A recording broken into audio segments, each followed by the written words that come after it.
lot of these hoes can't make cereal, bro. It's terrible. It's terrible. They can't. And you talk about knitting, nigga. Look, a lot of these girls don't even know what knitting is. They don't know what the fuck it is. Okay, so again, it's fortunate for you that you found you a girl. I'm not sure where you met her at, but you found you a woman that is a part of a community of other women, like you said, your neighbors and all of them kind of move like she does, that are able to produce the type of lifestyle that you're looking for in a woman. Unfortunately, you hit the jackpot. A lot of chicks out here and I'm gonna be honest with you, a lot of girls will sit back. So, what is a lot of us out there that can do that? But do you fit the physical? Do you fit the physical? Okay, situation aspects of what I'm looking for.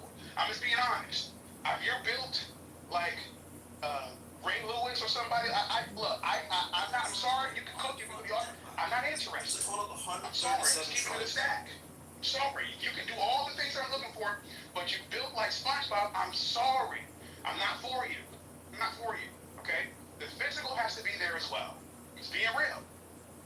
Yeah, I just wanted to say, for that knitting shit, that shit was hella crazy, bro. Cause I just had to ask the white lady at my job, and I'm like, damn, my wife white, she don't know how to knit. And am I missing something? I had to ask the white lady, like, do you know how to knit? Granted, she like 60 years old. She said no. So again, I don't think that's just like a white lady thing. I don't know where you found that at, man. Well, I think it might be like not like maybe you're right. I think I'm actually right. It might be a small town Midwest guy that most women know how to knit. Like my mother knows how to knit. My wife's mother knows how to crochet, which is a dumber version. But yeah, most women I know how to create things from scratch. So you're right. You're probably right. You guys are probably right. It's a small town Midwest guy. My thing is, here's my problem. Oh, you don't want somebody to do all this other shit for you. Here's what I shit myself. Yeah, your house wifely duties, that shit back in the 1900s. What the fuck can you do today? That's my question. Oh, I don't need you to fucking cook. I know that shit. Don't need you to clean. I know that shit. What fucking campaign directly at 312-498-0513. What use do you have to me? What use do I have to you? Oh, I don't want to work. So what the fuck else are you gonna do? Sit at home and bitch all day about shit being bored? Nah. You need to be fucking useful. That is my problem. Hey, that is a problem that I have with a whole bunch of older men out there as a young man, because I hear certain standpoints and talking points where they say, like, they need their wife to be submissive in the house, cooking and cleaning every day. But I'm looking like, bro, I've been self-sufficient since 15 years old, bro. Like, I can't even see. Yeah, you feel me? So I can't even see myself, like, sitting there knowing that the house gotta be clean, and I'm just always expecting for my wife to do that, knowing that I gotta eat, and she gotta eat, she gotta go to work, I gotta go to work, and always expect for the cook. I don't know what the hell these niggas been talking about. It's like, niggas don't know how to do shit. It's a whole Instagram shit, man. I'm telling people, and I'm not saying like it's only the women, but in general, when you look at like who has like horrible effects on, it's like you see these women with their fucked up bodies, right? Oh, subscribe to my Lonely Trans, like $6 a month. If you're selling your pussy for $6 a month, and those are the ratings, right? It's like $6. It's like, for like the brokies, right? And it goes all the way like 20, 30 bucks. If you sell your vajayjay for $6 a month, then why the fuck should I even pay for like the tap water for you at this point? $6, it's like really nothing. You're done, bro. If you're doing this, right? Ludwig, if you're on a social audio chat app talking about $6 OnlyFans pussy, maybe you're cooked too, Ludwig. No, hold on. I'm almost done. And then you got all these men. It's like, oh, look at this beautiful woman. Let me just, like a little tip, like $6 and 1 single cent. And these women that feel like, as much as they're fucking obese, they're like half the fucking weight of a Peterbilt truck. And they're like, oh, you see, I'm a 10. So their retardedness reaches a new level. So they're getting more and more serious. It's like a snowball. It's done, bro. I'm telling you, get a dog and like a bunch of bears and you're good. Let me make this clear really quickly. So, for example, as for myself, speaking for me, can't speak for anybody else. For me, I've got to a position and a point in my life where I work work a lot. Well, not as much as I used to, semi-retired, but there was a time where I was working a whole lot. Working a whole lot to get to my position. Okay. Yes, I know how to cook. I actually cook very well. Of course, I know how to pick up behind myself. My house is very clean. The thing about it is that I am attracted to women that bring those attributes. Okay? So I personally, for example, I don't need you, but not it's no knock against people that want their wives to walk their nigga. There's no knock against y'all. Y'all do you. But for me, I don't have to find a girl that has to be able to provide currency for my existence. Not because again, I've already done that. I've already built my castle. I'm looking for a queen to move in. Already built my castle. So my whole thing is that for me, I prefer to find women that exhibit certain attributes that I find attractive because I don't need her to work because there's already money there. And a lot of times what ends up coming with women that work, it comes neglect. Not just to the relationship, but God forbid we have a child.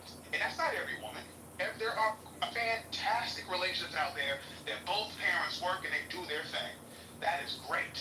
Again, I ascribe to a different set of rules. Just for me, personally, just for me. No knock against niggas that want to do it the other way. But, I get that. Dude, listen, y'all get it how y'all live, my man. Get it how you live. But for me, I personally prefer a woman who has certain actions. Can you cook? Because even though I like to cook, I like being cooked for. I like being cooked for. I enjoy that.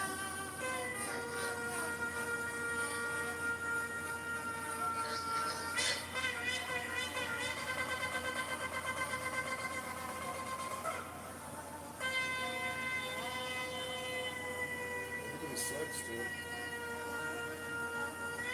Everybody sucks. Figure it out.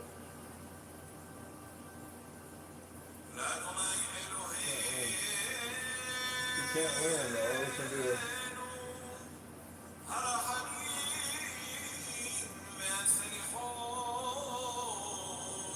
Communicated. Let them roast. Everyone sucks. You can't win. All you can do is communicate. Let them roast.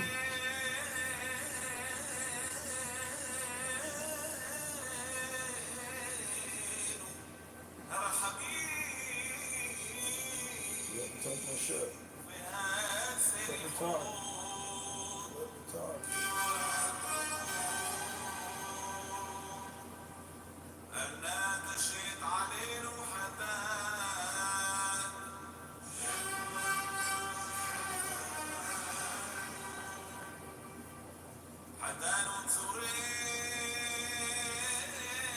Sorry, Vincent. We only have a 600 in the campaign account.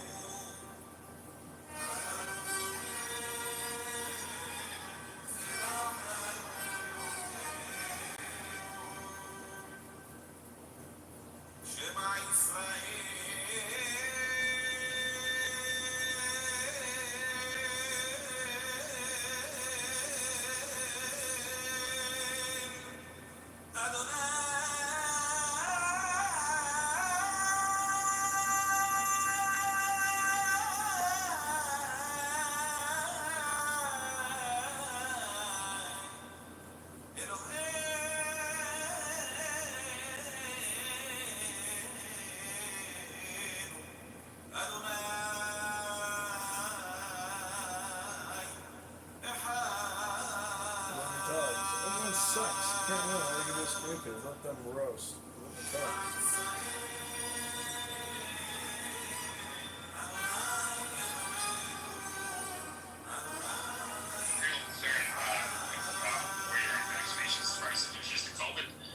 Vaccine or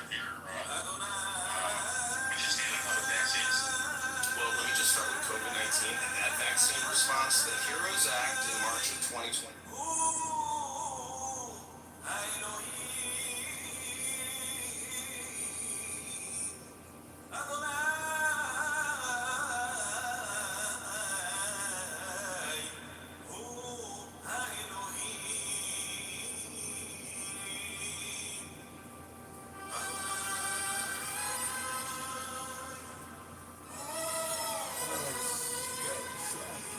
set.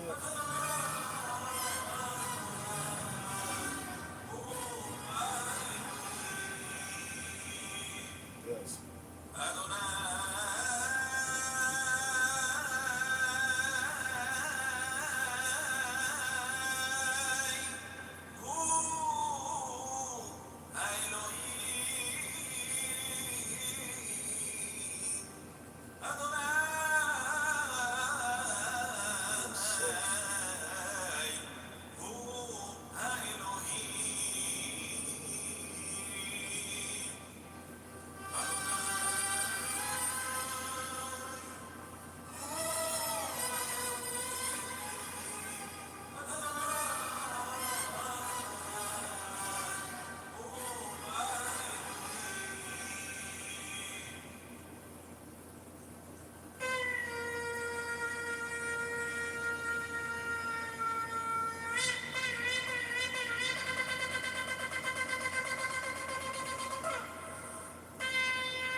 One of these lunches has a peanut lover's favorites. The other has a sunflower butter you packed for your son.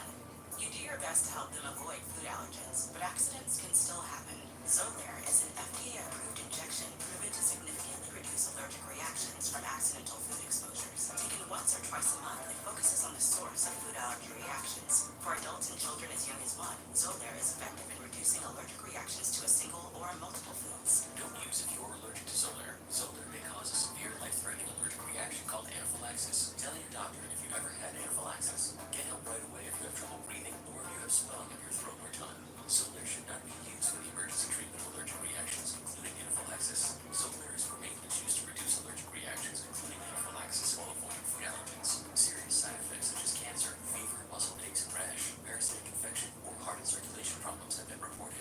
Help reduce your child's food allergy reactions if an accident happens. Ask an allergist about Xolair. John Kitover, candidate Congressman on Politics on the Prairie podcast. Okay, let's keep that shit. We gotta retweet nothing. Retweet that shit. Yeah, retweet it. Retweet on X. Send your chat.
like 600 campaign. I kind of spent like 600 plus.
Let's keep upset about it.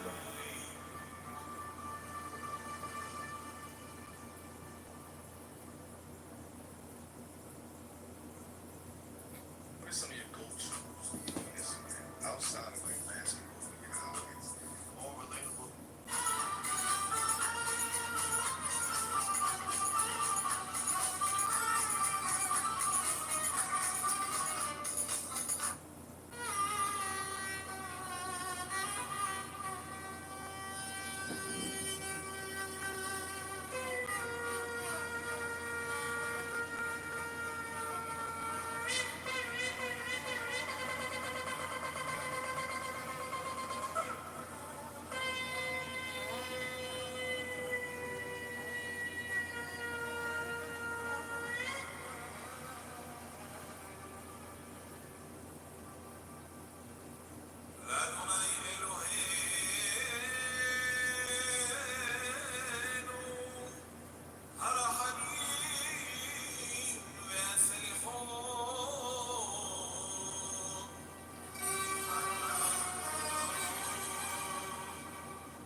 For Hashem gives you strength.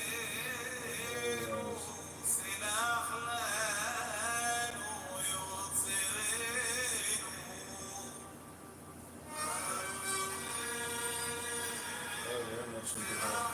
For Hashem gives you strength. What you realize and get on the ballot. So, strength.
Okay, I hope that's a good introduction for your room, Rav. John, What this up, babe? song is giving me negative vibes. Really? You're getting negative vibrations from this? Listen closely.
Okay, how you feeling now, PayPal?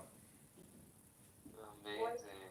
I like the music, but little scary. Did he say God is everything?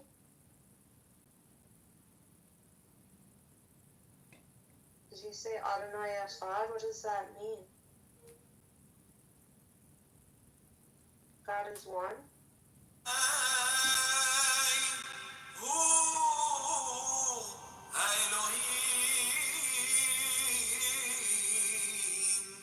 Okay, so Elohim is like God.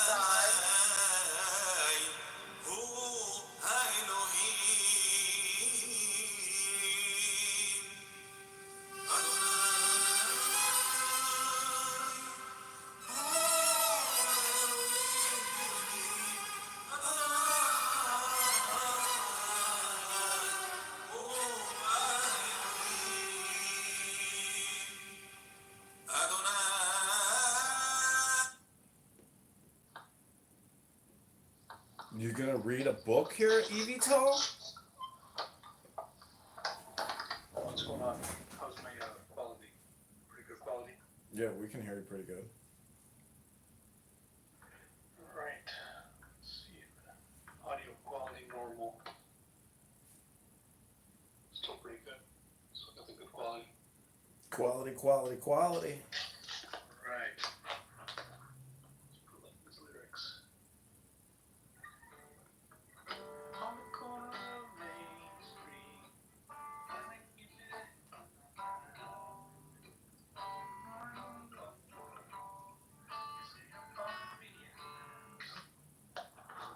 You guys ever heard that one? No, I never heard that song. It's work. I forgot that you played music. You ever heard that one? No, I never heard that one. Read my mind.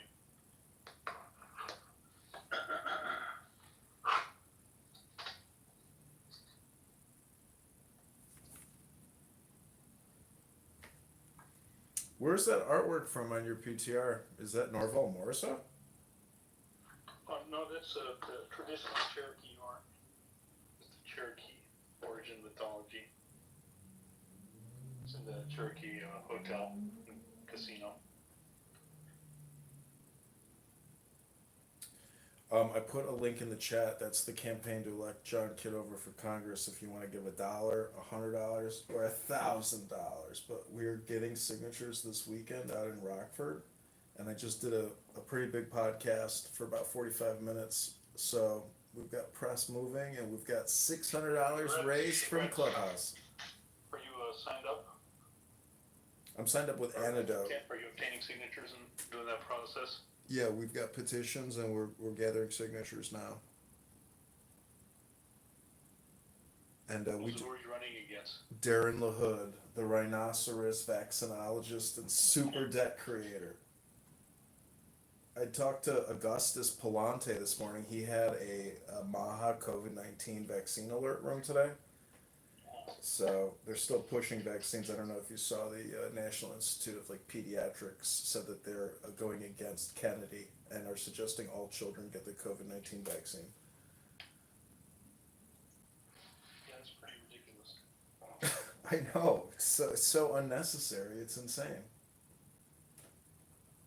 If you're alive right now, you're breathing and you're kicking and you're doing your thing, why the fuck would you go get a COVID-19 vaccine? I need my mRNA. You know what's been the gotcha question that I really figured out from Clubhouse? When they're prattling along about how important it is in the technology, you just ask them when they stop taking their boosters. Every one of these loudmouths decided at some point to stop taking boosters by making a personal decision. So they say trust the science for everybody, but they don't trust the science. None of them are fully boosted. People are also addicted to testing themselves for COVID-19 still. People have all these old tests around, and if they've got the flu or whatever it is, they're just like, you know what, I'm going to rub this on my nose and see if I'm positive for COVID-19.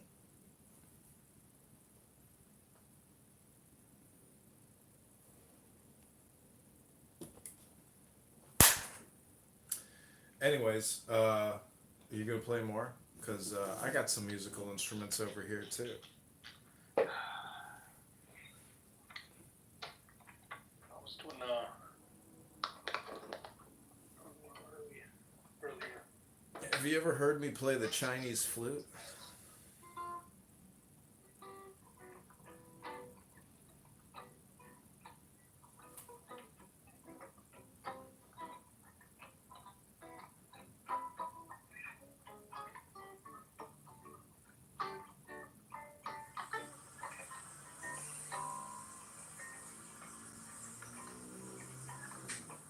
Nobody on the road, nobody on the beach. Feel it in the air, summer's out of the reach. Empty lake, whoops. Empty lake, empty streets. Sun goes down alone. I'm going by your house. No one home. That's right.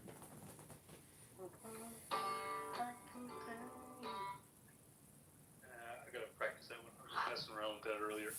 So Don Henley, master.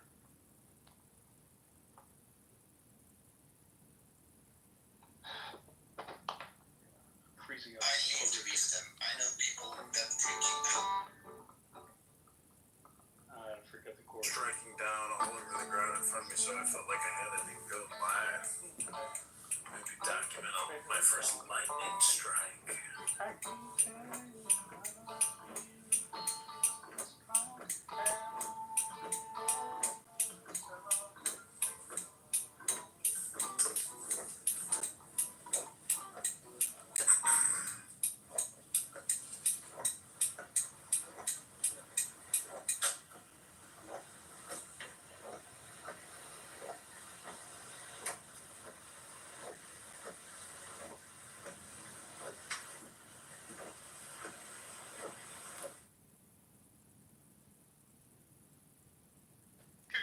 This is so funny.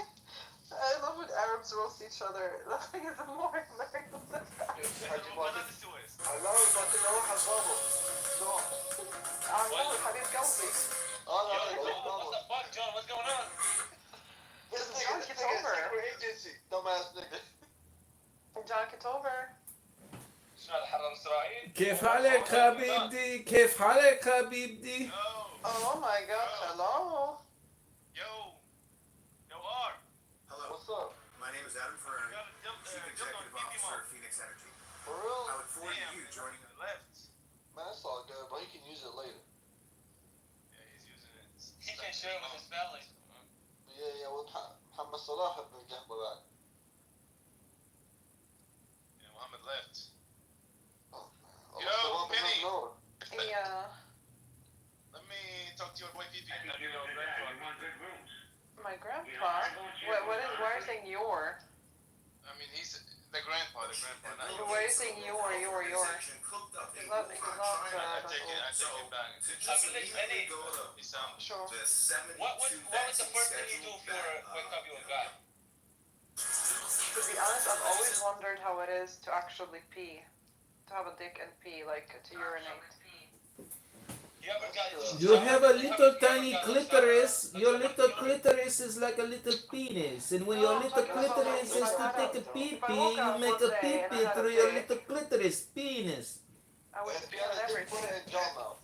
John, بترجع بمدة just stop. Put your big tears. Don't drop that, my friend. Hey, go ahead. David. Yeah. No, I'm saying I would actually pee on everyone and everything. I would love to know how it is to have a dick. I would love to know how it feels to get an erection too. I can show you. I said I want to know how it's not to feel it. I want to feel it to have it. No, okay, I'm gonna go here.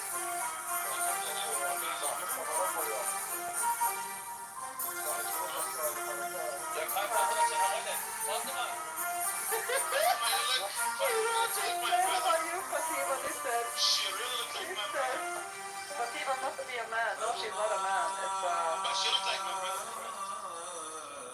يا ابني اللي فكرة كمان في ناحية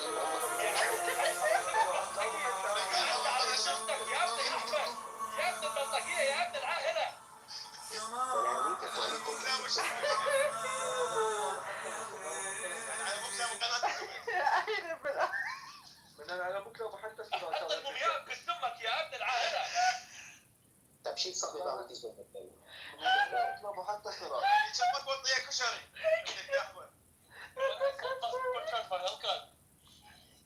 على فكره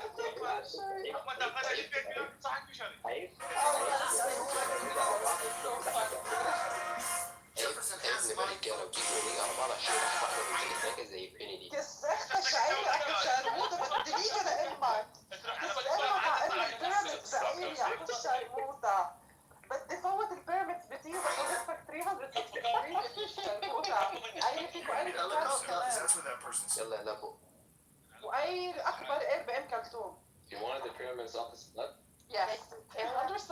That part. And I said I'm gonna spend him 360. Okay, God bless George. I really يا appreciate جماعه ما it. ينفعش واحده بنت متناكه زي دي تسخن 5-6 رجاله كده وانت ابن زانيه تلاقيك اخوات Beautiful bill act.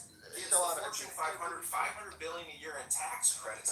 That's all future tax liabilities for you. It's transferring them from the Fortune 500 to we the people. penny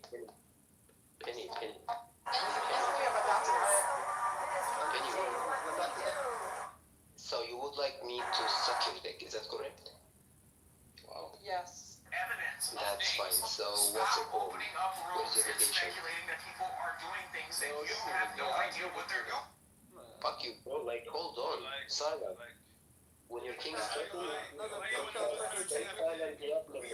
stay silent, okay? In a Keep vaccine silent. industrial complex. It's not a vaccine diet. This is not Silent. you targeted message. Sorry. What the fuck you are, nigga? You in class or what? Talking about keep silent, dumbass nigga.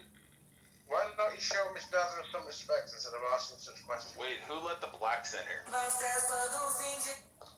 fuck is this nigga? No blacks, no blacks. Yeah, no blacks. Yeah, guys, remove any black people from here. Yeah. Ali. No, this is a Muslim room. This is a predominantly Muslim room, so. No, I'm not a Muslim. No, I'm saying it's a predominantly Muslim room. There's a lot of Mohammedans in here.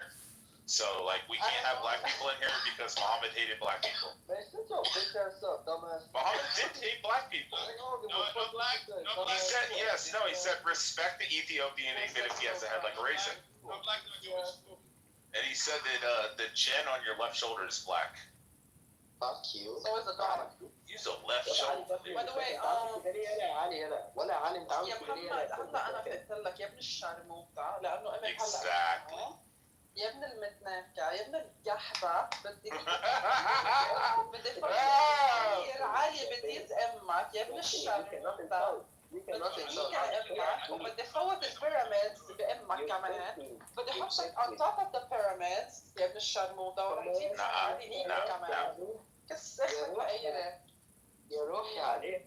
كس امك sorry guys مالكم السؤال Wait, Penny, do you believe that Muhammad sucks dick in secret or in I have public? respect for all religions though I don't No, this Muhammad, the Muhammad from Egypt. Sorry. I want to say something next Yeah, I mean, we all know that Prophet Muhammad sucked dicks, but No, hey, he did. Absolutely. And okay. And I saw the Prophet kneeling down, lifting up the gown of Sorry, I Muhammad, mixed them up. spreading open his legs, and kissing his baby penis. That's what it says in the Okay, Hadith. wait, hold on. Let me tell you something. I mean, that is what it says. You know why Jesus never had sex before? No, Jesus, Because Joe. Muhammad was too busy fucking kids. You know No, why Jesus. He's not even a Christian. He's not a Christian. But he is. 85. Why is it exactly? Why is it? Yeah, I know, right? Yeah. All that. You Turkish whore. Shut the fuck up. So listen, 85. I have a question.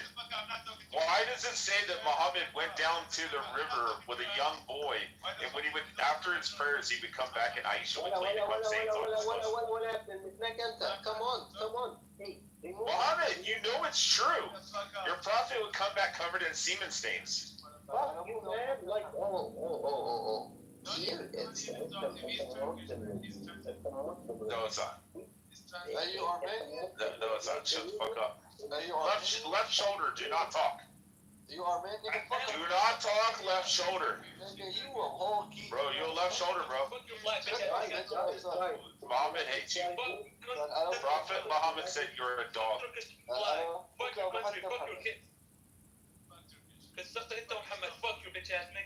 Turkish or faggots? Nigga, Armenians are faggots.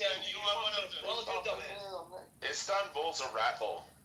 Nigga, you suck that shit up, bitch ass nigga. ما أطلع بعدين ترى أنا اللي خلاص. نزل شوية صعد. That's the joke. Get your bitch ass down, nigga. Hey, Pookie, where are you from? Bring that Turkish man. I mean, bring that Turkish gay back, please.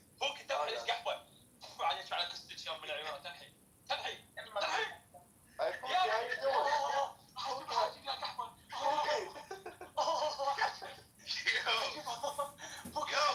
Bring that Turkish.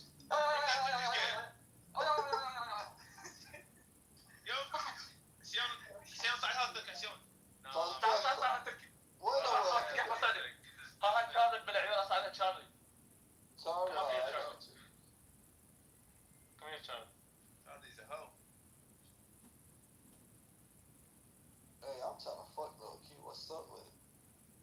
Hey, John, who the fuck is you, nigga? I'm just here living my best life, Habibi. كيف حالك حبيبي؟ علمك حبيبي. كيف حالك حبيبي؟ علمك حبيبي. وين متحطة الحجاز حبيبي؟ كيف حالك حبيبي؟ وين محطة الحجاز حبيبي؟ اي والله.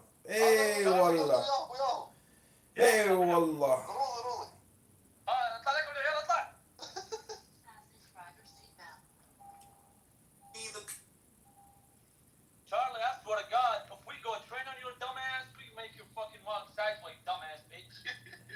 Bring your dumbass over here. here, you stupid fucking cunt, bitch. You smell like fucking. I can smell your pussy through your fucking ass, you dumbass, stupid ass bitch. Yo, Charlie, come here. Hey, wallah, habibi.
friends can order whatever she wants from the menu.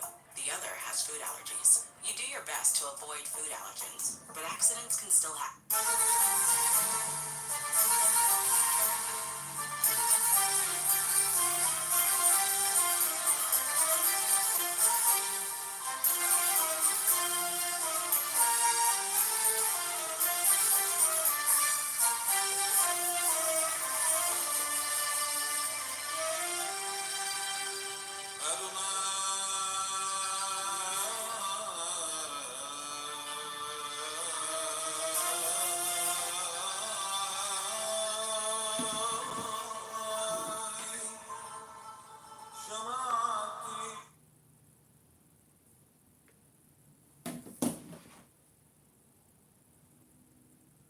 In our quest for the truth, Jesse, Honest, John, Jay, oh boy, Kaparobor,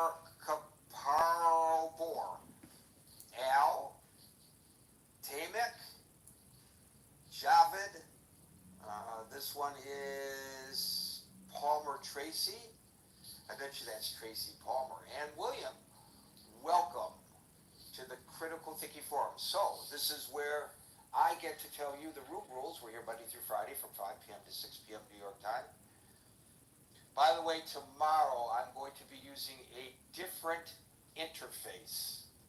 And I'm going to rely on Alan, who's got extremely well-developed auditory capabilities, to tell me whether there's an improvement or a degrading of the audio quality tomorrow. Alan, this is your assignment, if you care to accept it. And you know the rest of that. The tape will burn in 30 seconds. Okay, so anyway, we're here Monday through Friday from 5 p.m. to 6 p.m. New York time. Top of the hour, I will give you my opening salvo, which I hope encourages you to come up on the stage and join us as Alyssa, Jim, and with great trepidation, John, perpetual candidate. Why great trepidation, Gary? I'm inviting him up to the stage, Scott, because he's your friend, and I am going to hold you responsible for his conduct. I will gladly be responsible for my good friend, the candidate, Congressman hopeful, John Kitover. I will tell you one thing: if John gets elected to Congress, you think when George Santos was there, Congress was, an interesting place to watch? You think that Marjorie Taylor Greene? Wait till John gets in there. They're gonna say those people were vanilla. He's Nothing the real vanilla compared to John. Vanilla. Okay, and John, no more memes in the chat. Thank you. I know you'll probably come back under another nickname. We do not want memes in the chat. It's a serious discussion, and we will keep it that way. Anyway, boy, I'm going to run out of time here. I'll call people in the order in which I see them, which may not coincide with the order in which you see yourself. Worry not if it appears that I've skipped over you. I always get to everyone. Unlike many of the other rooms on Clubhouse, we speak one at a time, and we endeavor to not interrupt one another, and we endeavor to treat each other with a degree of decorum and respect, and for that, I thank you in advance. Generally speaking, after people speak, they're removed to the stage to the audience, not punitively, but so that I can maintain the order without getting lost. If this happens to you and you want a second go at it, raise your hand, time permitting. You will be given a second opportunity since we are here from 5 to 6 p.m. New York time at about 5 minutes to 6. We will no longer be inviting people onto the stage, but if you're already on the stage and in queue at the 6 o'clock hour, we will go into extra time to give everybody an opportunity to speak. Welcome to the Critical Thinking Forum. That's the fastest in history. A new record by Gary Baumgarten. Caper, John, welcome to the stage. I don't think I'm going to have time to welcome people individually who have subsequently joined the audience, but welcome to you all. And Tiger, congratulations for having the fortitude to come up to the stage after yesterday's discussion. Maran, welcome to the stage. Seconds away from starting at the top of the hour, literally. Barbie, welcome to the stage. Welcome to the Critical Thinking Forum. We're here Monday through Friday from 5 p.m. to 6 p.m. New York time. Today I wanted to delve back into what's really going on with Mr. Putin. And I think now, there was a lot of speculation when he went to Anchorage about whether that was all form and not substance. And I think a lot of it was a criticism of the president, but really, the critique should have been, I think, and I think we're all potentially guilty of this, if I'm correct in what I'm about to say, the critique really should have been about Putin. Because it seems that Putin is playing the president, he's playing Zelensky, he's playing the European community and NATO, he is playing the world. I don't think he has any intention of meeting with Zelensky. I don't think he has any intention of ending this war. His intention is exactly what it was when the first time they invaded Ukraine, and then Ukraine was promised security guarantees, whatever the hell that means. You know, we say things, and it sounds great, but what the hell does it actually mean? And, well, we gave them the security guarantees, and what happened? Well, Russia, just when he was ready, just marched right back in, literally. And so what were our security guarantees anyway? But the more important thing is what's going on the ground right now. And I think those of you who have been watching the chat probably are not surprised that I am moving in this direction, because the day of the meeting in Anchorage, while they were meeting, they intensified their attacks on Ukraine. And the subsequent day, they intensified their attacks on Ukraine.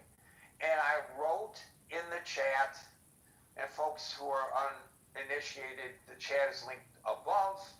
It's a Facebook Messenger chat for Critical Thinking Forum users. It's open 24/7. Feel free to join and participate. I use the terminology, Putin is flipping the finger at the world. And now, without question, because the president said as recently as yesterday that the Kremlin has indicated that Putin is ready to meet with Zelensky. And all the speculation was, well, where would they meet? Who would be there? Would Zelensky be safe? Because, you know, they've tried to assassinate him. And all of that was wasted rhetoric, because he has no intention, in my assessment, of meeting with Zelensky.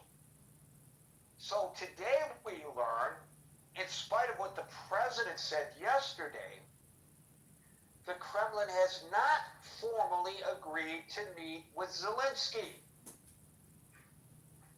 So it's all BS. Like most of the stuff that comes out of the mouths of politicians and diplomats, BS. It's totally meaningless, except it's not meaningless to the people who are being killed. And when we say people are being killed, This is the Gary Baumgarten podcast on Clubhouse. Something that we rarely talk about with specificity, but it is so necessary to do so. Unlike in Gaza, somebody tried to make the comparison. Unlike in Gaza, where Hamas was hiding behind civilians, presenting a conundrum for the IDF. Do you go after them, or do you let them live and basically give up on the war because they're hiding behind civilians? So what Israel tried to do as best as they could, with some success and with a lot of lack of success, they notified the people who were living or working or whatever in that facility were coming, get the hell out, and then they would attack. And of course, when they warned them, of course, they were also warning Hamas. So many of the Hamas guys, as soon as the warning came out, the people fled the building, and the Hamas people went underground, literally, to tunnels that were built under the buildings. Okay, fine. But there was a reason, a rhyme, a reason, whether you agree with it or not, as to why Israel attacked what appeared to be civilian populations, despite their attempt. And by the way, they did the same thing in Iran. They did their best to minimize civilian casualties there. This is not what Russia is doing in Ukraine. And if we want to have moral indignation about the way the Israelis are prosecuting this war in Gaza, and people have the right to take that position, whether I agree with them or not, they have the right to take that position. It's a legitimate position to take. Why are there not demonstrations on the street over what Russia is doing? Because there is zero justification for their attacking apartment buildings in the cities of Ukraine. There is a military force that's not hiding behind civilians. They are out in the open. They are at the front, and that's where the battle is supposed to take place. Although it should never be taking place, of course, because it's an invasion of a sovereign nation, but that's where the battle should be taking place. Where the hell is the indignation over that? So at a time when he is saying, oh, I want peace, and the President of the United States is saying, I think Putin really wants peace. I think Putin really wants peace. I think Putin really wants peace. Then why is he accelerating his attacks on the civilians? That's not an indication that he wants peace. And by the way, Leon Panetta said it best today in an interview on CNN. If Putin really wanted peace, he would agree to a ceasefire and then negotiate. That's how it's done.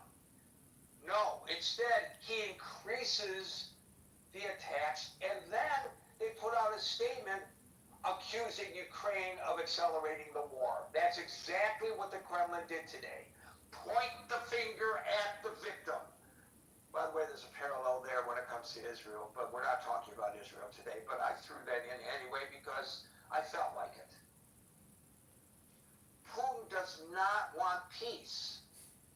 Putin wants a military victory in order to get territory that he wants, and until Zelensky is willing to capitulate and agree to this so-called land swap, which is not a land swap, it's swapping occupied territory for unoccupied territory. That's what their vision of a land swap is. It's a land confiscation. They're attacking in one area that they could get in order to get Ukraine to agree, because they want this war to stop, Ukraine to agree to say, okay, stop. Give us our land back, and you just take our land over there, which is mineral rich. That's what's going on. Give Putin some creds.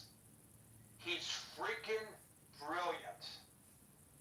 And there's been a lot of discussion about how easily Putin is playing Trump and has always played Trump. A lot of people have made that allegation. I don't know whether that's fair or whether the people who say that are saying it because they just do not like Trump and can't say anything positive about him. I will take Trump at his words and say that he wants to help negotiate a peace, and it may not be altruistic. It may be because he really wants that Nobel Peace Prize. He said so, but I don't really care what his motivation is. If he's successful in helping broker a peace, all power to Trump. I'll give him tremendous credit for that, like I did for the Abraham Accords, which I believe were the brainchild of his son-in-law, but still, he had to sign off on it. It's his administration, his first time around. He deserves credit for the Abraham Accords. So I'm not suffering from Trump derangement syndrome, which really doesn't exist. But in this case, it's pretty obvious that Trump is being played by Putin. What did Putin get out of this? And somebody was really, two people the other day were dismissive at my suggestion that Anchorage was a photo op for Putin, who's trying to re-establish his image as a serious member of the international community leadership. And so he's greeted by an applauding President Trump on a red carpet, and then is given a ride in the Beast, and people say, that's no big deal. It's tremendous deal. And to Putin, it's sort of like the image of him riding bare-chested on a horse. Remember that? That's exactly what this is to Putin. So Putin got that out of it. Trump got the impression, and everybody's hopes got raised, that he was inching Putin closer to an agreement for peace. And remember, unlike Leon Panetta, unlike NATO, unlike the European Union, unlike Zelensky, who are all in accord that there has to be a ceasefire, our president, who's smarter than anybody else, I'm not saying this sarcastically, I'm quoting him. Okay, maybe there's sarcasm. Our president said, no, I don't want a ceasefire, I want a peace. And I think that Putin wants a peace. We don't need a ceasefire, we need a peace. Which I think is an indication of how naive he is about how these things work. I can't, unless there's malice involved in this. And then the next day, after all the others said ceasefire, ceasefire, ceasefire, he comes out and he says, well, maybe I could go for a ceasefire. The person in control of all of this is this very smart, very conniving, the guy who was the head of one of the most premier intelligence agencies in the world during the Cold War, Vladimir Putin. I can see it no other way. He's playing us all. In Gary's opinion, your opinion may be different. I'm going to find out right now by calling people in the order in which I see them, and today that order begins with Scott. Gary, great to see so many friends on the stage. Representatives from all over the world. Advocate various interests in various geopolitical institutions. Good to see the Congressman, candidate Congressman John Kitover. I support his battle to get on the ballot. And also my friend Alan, who has a great room of version clubhouse. Gary, maybe you'll be a guest sometime. Alan's fantastic room, great trust. Well, Gary, it's been said that Trump. It was said in this room just the other day that Trump has been battle-tested negotiations in the crucible of New York City real estate. Now, whether or not Trump has been successful there, or he's rebranded and saved his financial empire through reality TV. We can leave that for another day, Gary. I know you probably have many thoughts as a guy who's in and out of the Big Apple all the time, working in bustle. But yeah, I think I don't think it takes great geopolitical insight, thankfully, because I don't have it. to see that Putin is winning the game here. That look, Gary, you brought something up about Trump not wanting a ceasefire, wanting a peace. I think there's something to that, and also I think Trump is focused on process, not substance. So I think rather than say we want like the ceasefire, we want this like the European leaders want, he said, I don't know, we gotta do this. I met with, okay, we got, we had a very good meeting. Now we're gonna meet with Zelensky.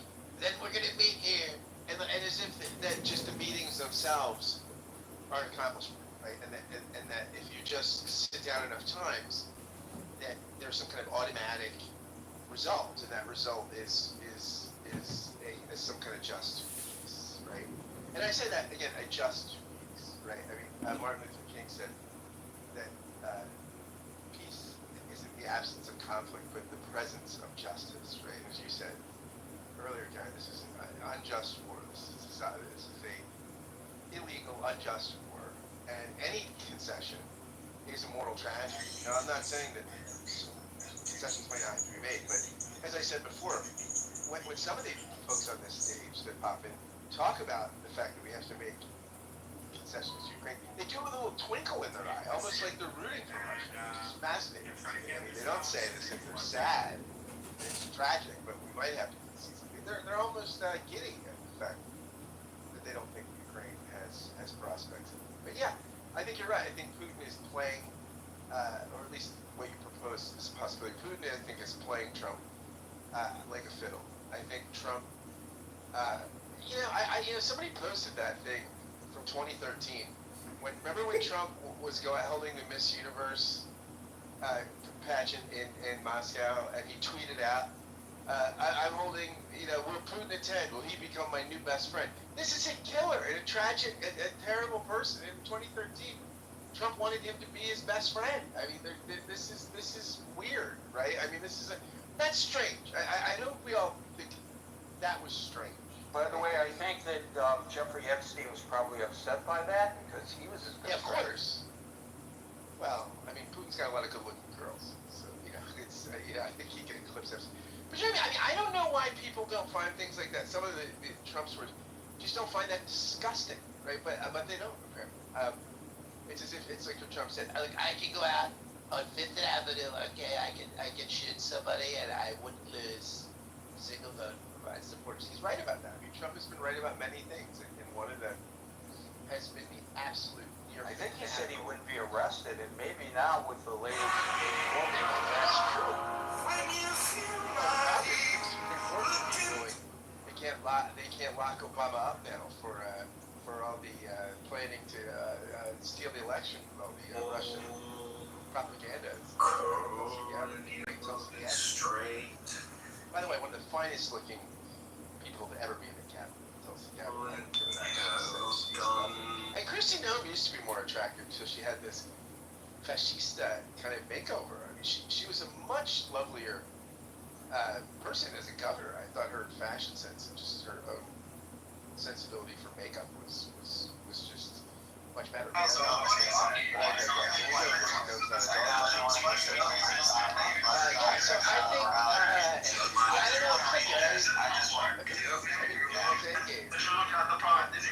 think it's clear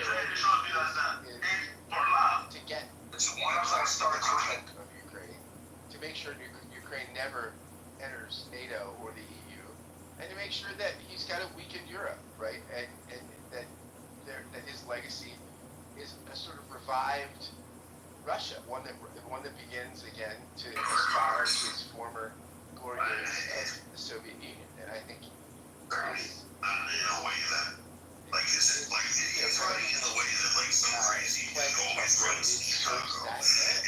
I agree with you. It's a huge deal. It is a huge deal. People die to get a meeting, right? Despots always want a meeting, especially on U.S. soil, right? Because it grants legitimacy to people who are viewed as illegitimate. And so if you don't see what the big deal is, right?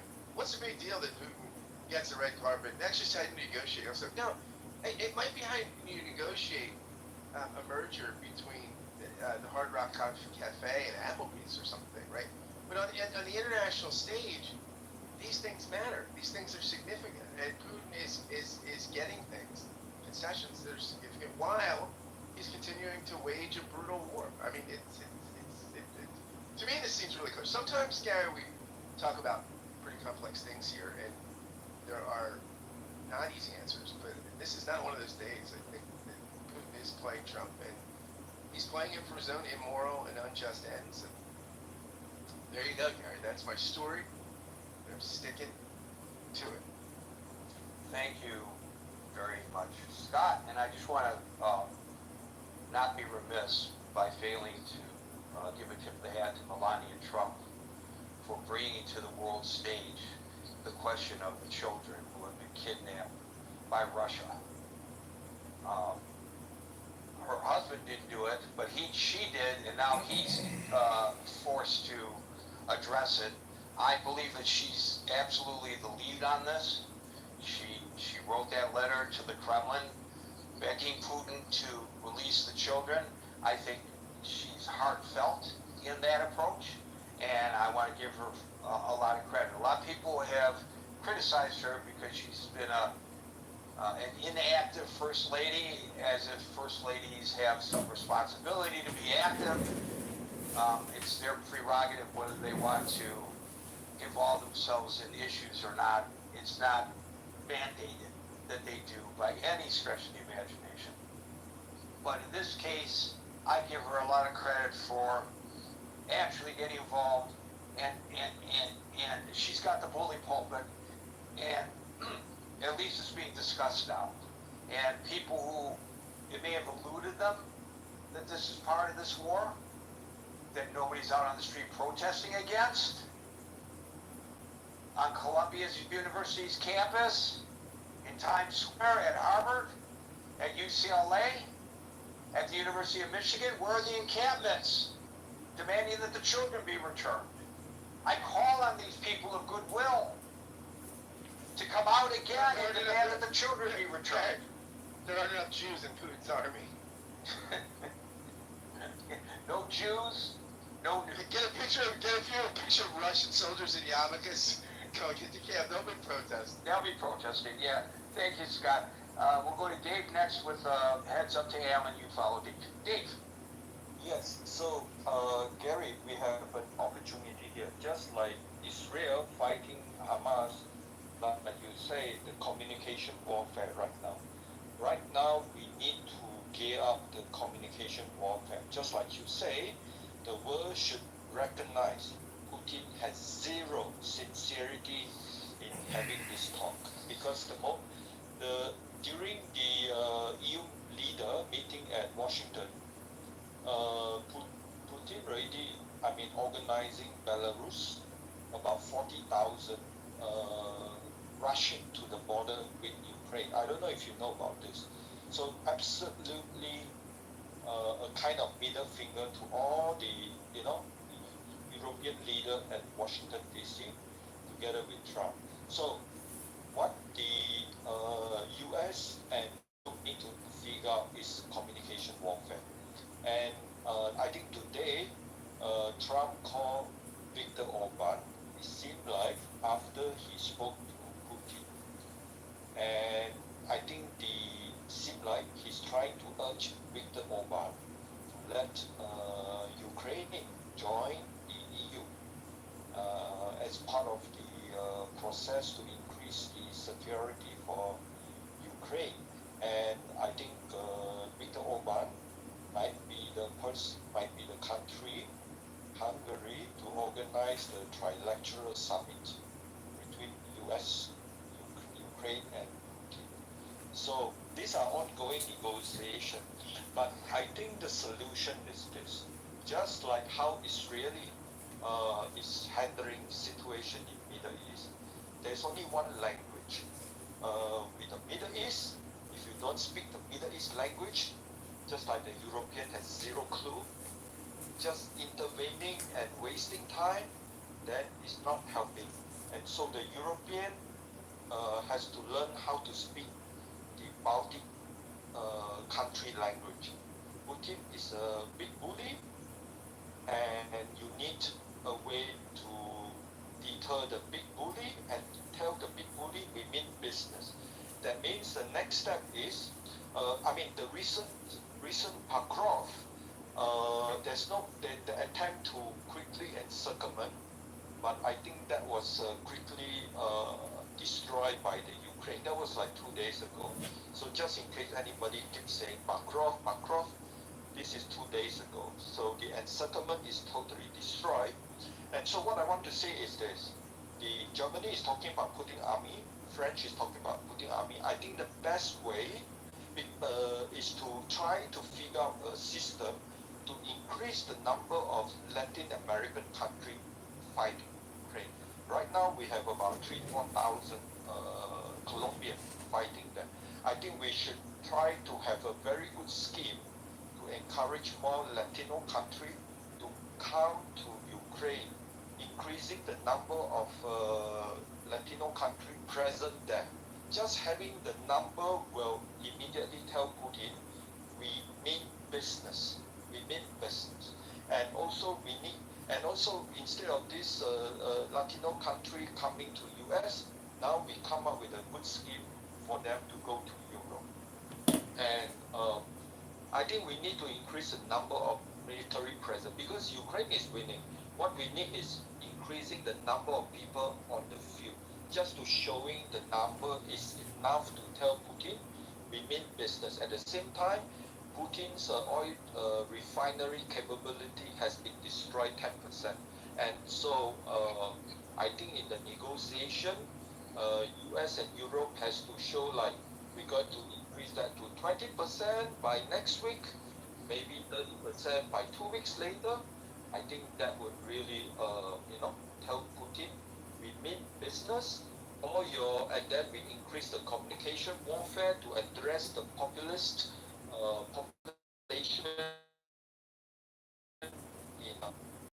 who tend to favor a little bit of Russia. So, but basically, just like Russia in Israel, identify the strategy of multi-front war and work on it one by one, just like what Israel is achieving. All of them is gone.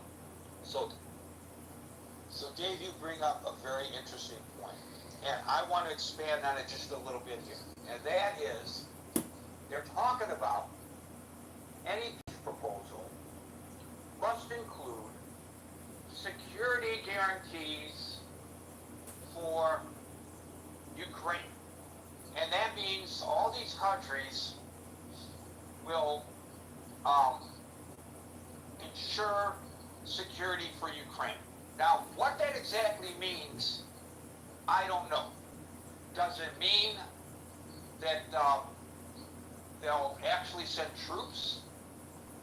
Does it mean that they will defer to UN peacekeepers who are not allowed to fire around unless they come under attack? So you can walk into a village that's being quote-unquote protected by UN peacekeepers, and you can massacre people right in front of them, and so long as you don't shoot anybody wearing a blue helmet, you can do so with impunity. I don't think a lot of people understand that because we call them peacemakers. Okay, so wait a minute, let me get to the question. The question is, why the hell, if people are talking about security guarantees for Ukraine in the future as part of a peace plan, do these nations have to wait for, you don't need Putin's agreement to provide security for Ukraine. It's happening now. It may or may not happen in the future following a peace. Knowing Putin and whoever the subsequent leaders of the Kremlin might be, based on past experience, it would just mean that they'll bide their time and invade again. But okay, why, if you're so concerned about a security guarantee for Putin, why don't you unilaterally, what do you need? I mean, for Ukraine, why don't you just unilaterally do it now? Why do you have to wait for Putin's approval? What is he, your daddy? So agree now. Make a security pact right now. They don't have to join NATO. I agree. I agree with Putin. We don't want them to join NATO. Fine. But the NATO nations not acting as NATO could say, we're going to provide a security pact. They could all sign on to a security pact for Ukraine and go in there right now. And by the way, the president said, again, changing his position from one day to the next. He said one day that he would consider sending U.S. troops in as part of his security guarantee. And then he said, no boots on the ground, but we'll provide air support. I don't know what air support means, but if it means dropping bombs on Russian troops, if you really are saying that that's what you're going to do, why wait? It's happening now. Why not? I know I'm going to sound like a warmonger here, and people are going to say, oh my God, if you do that, you're going to start a direct war between the United States and Russia, and you're playing around with an itchy finger on the nuclear bomb and all that kind of nonsense. And maybe so. But I'm just saying, then if that's your concern, based on what I propose, then that will be your concern the next time we go through this security guarantees agreed upon or not, right? So what does it mean, air support? Why do we have to wait? When I say we, I don't mean the United States. I mean the world community. Yes, Dave. All these European leaders, including Trump, they fear the most is putting boots in Ukraine because they fear the opposition coming from Democrats, coming from populist population in Europe. So that's why no waiting, Gary. Speak the language. That is immediately send Marco Rubio to Latin American country, figure out an incentive to bring as many Latin American trained soldiers now just to go there, just to be present there, has no violation of NATO, nothing, but just to present there with the prospect that if they go through the program, they might allowed to stay longer, eventually become a European citizen. I think this is listen, instead of rounding up all these illegal aliens and detaining them and throwing them out, why not create a mercenary force?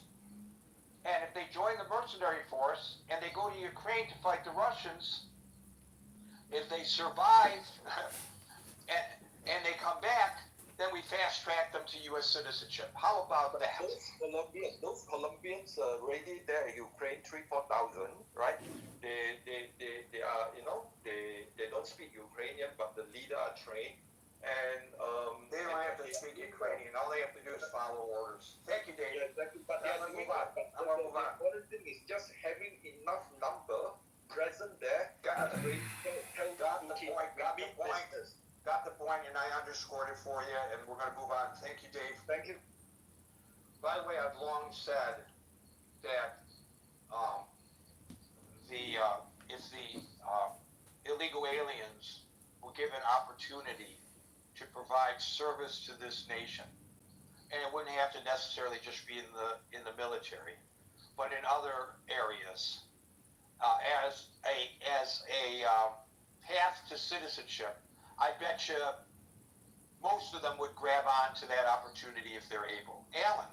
Gary, that was incredible. First, I do want to thank my good friend Scott for his reference to my form, and also for his reference to the beautiful women in the cabinet. I mean, we've had Frances Perkins, we've had Janet Reno, we've had Hillary Clinton. I mean, haven't you ever heard the phrase, beauty is in the eye of the beholder? Okay. That's interesting coming from you, but go ahead. Okay. I accept your invitation. I appreciate being included in your forum. I would say sound is not the most important thing, but the UI to Clubhouse, and I hope what you're going to get it only affects it doesn't negatively affect your UI.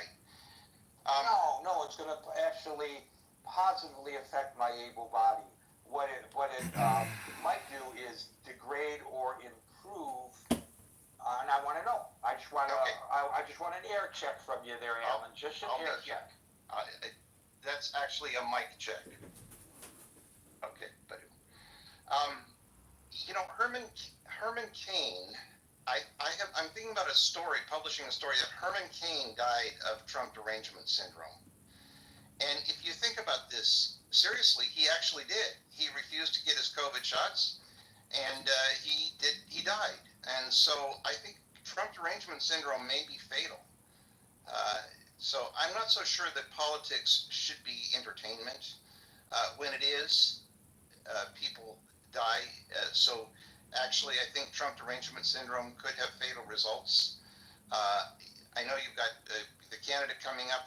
I do want it to be very clear that the candidate did say in my room that he thinks Trump should be impeached, and I do have it on tape. So he can't go back on that. Here is a Republican who believes Trump. I hope you guys hear that clip because I'm screaming my head off.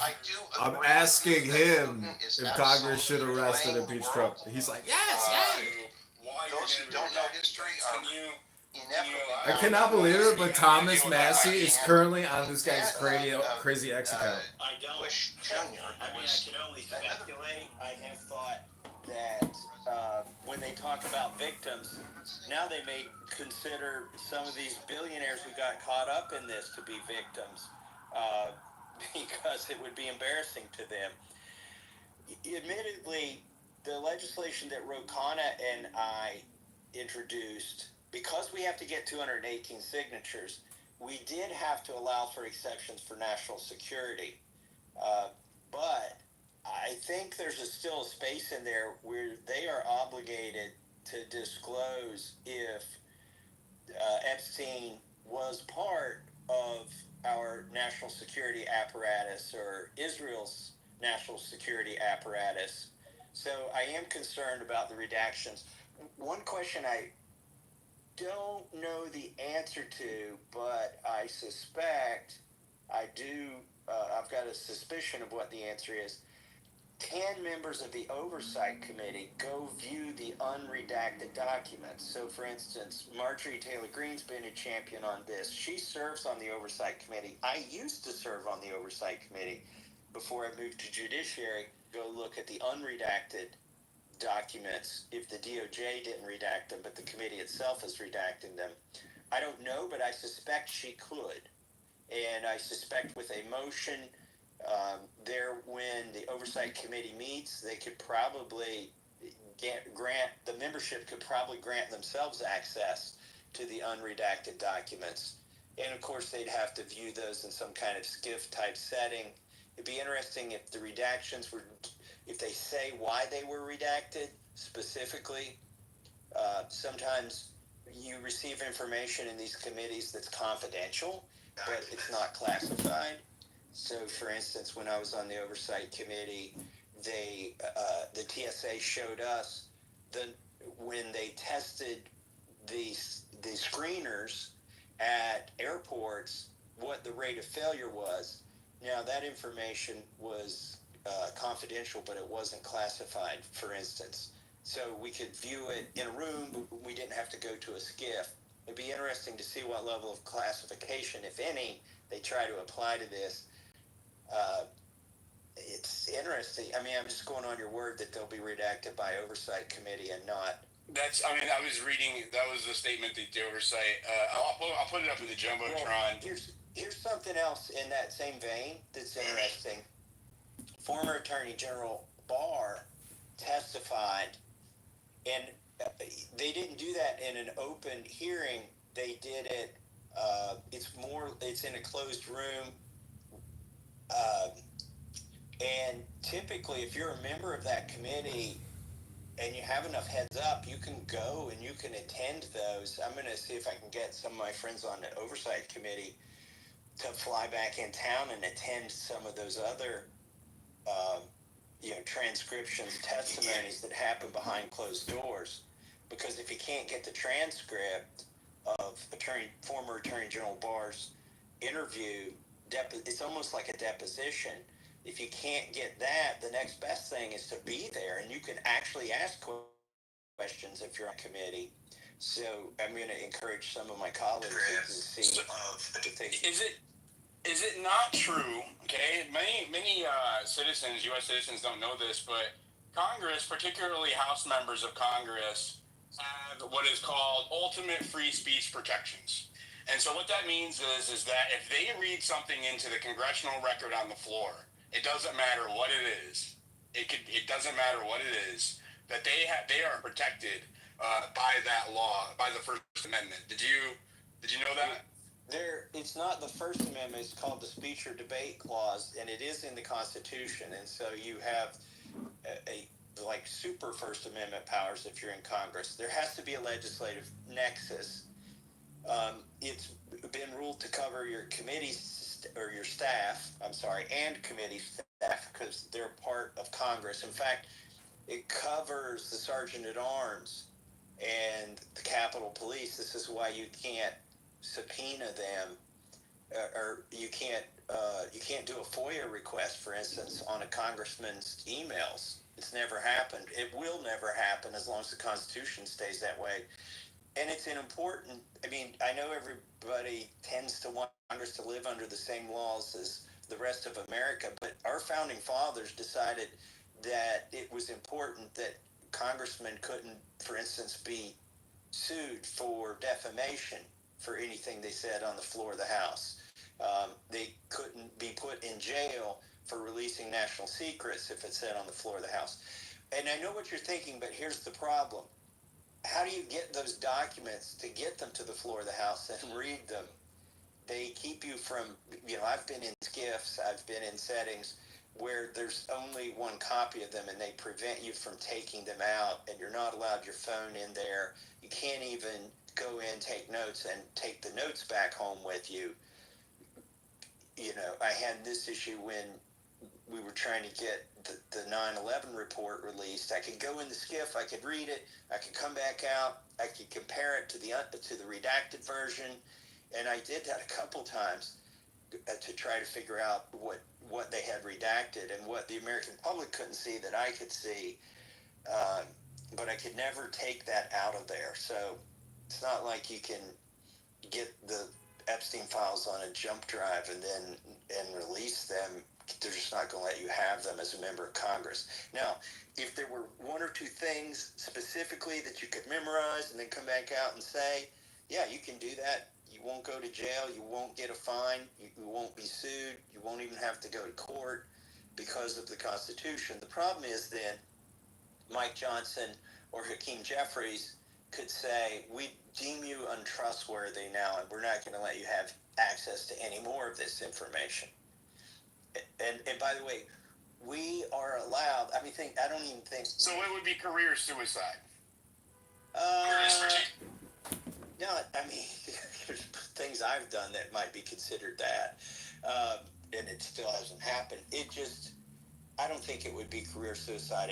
It's just something you would have to contemplate, and would it be worth whatever it is that you could remember in your head and bring to the floor, because you're not going to be able to come out with a binder full of documents. Right.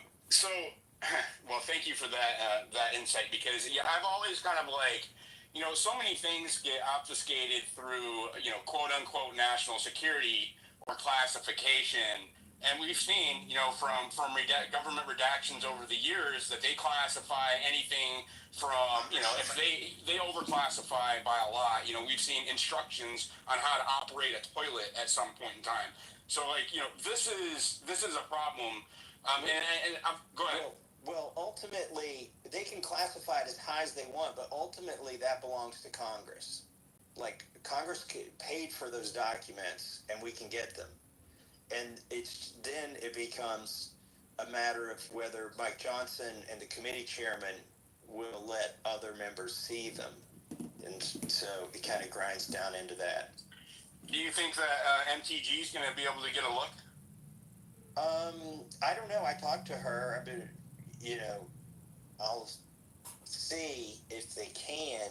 There are other people they're going to call, and it might be the case that even if she couldn't be there, there might be other members who would be able to be there present.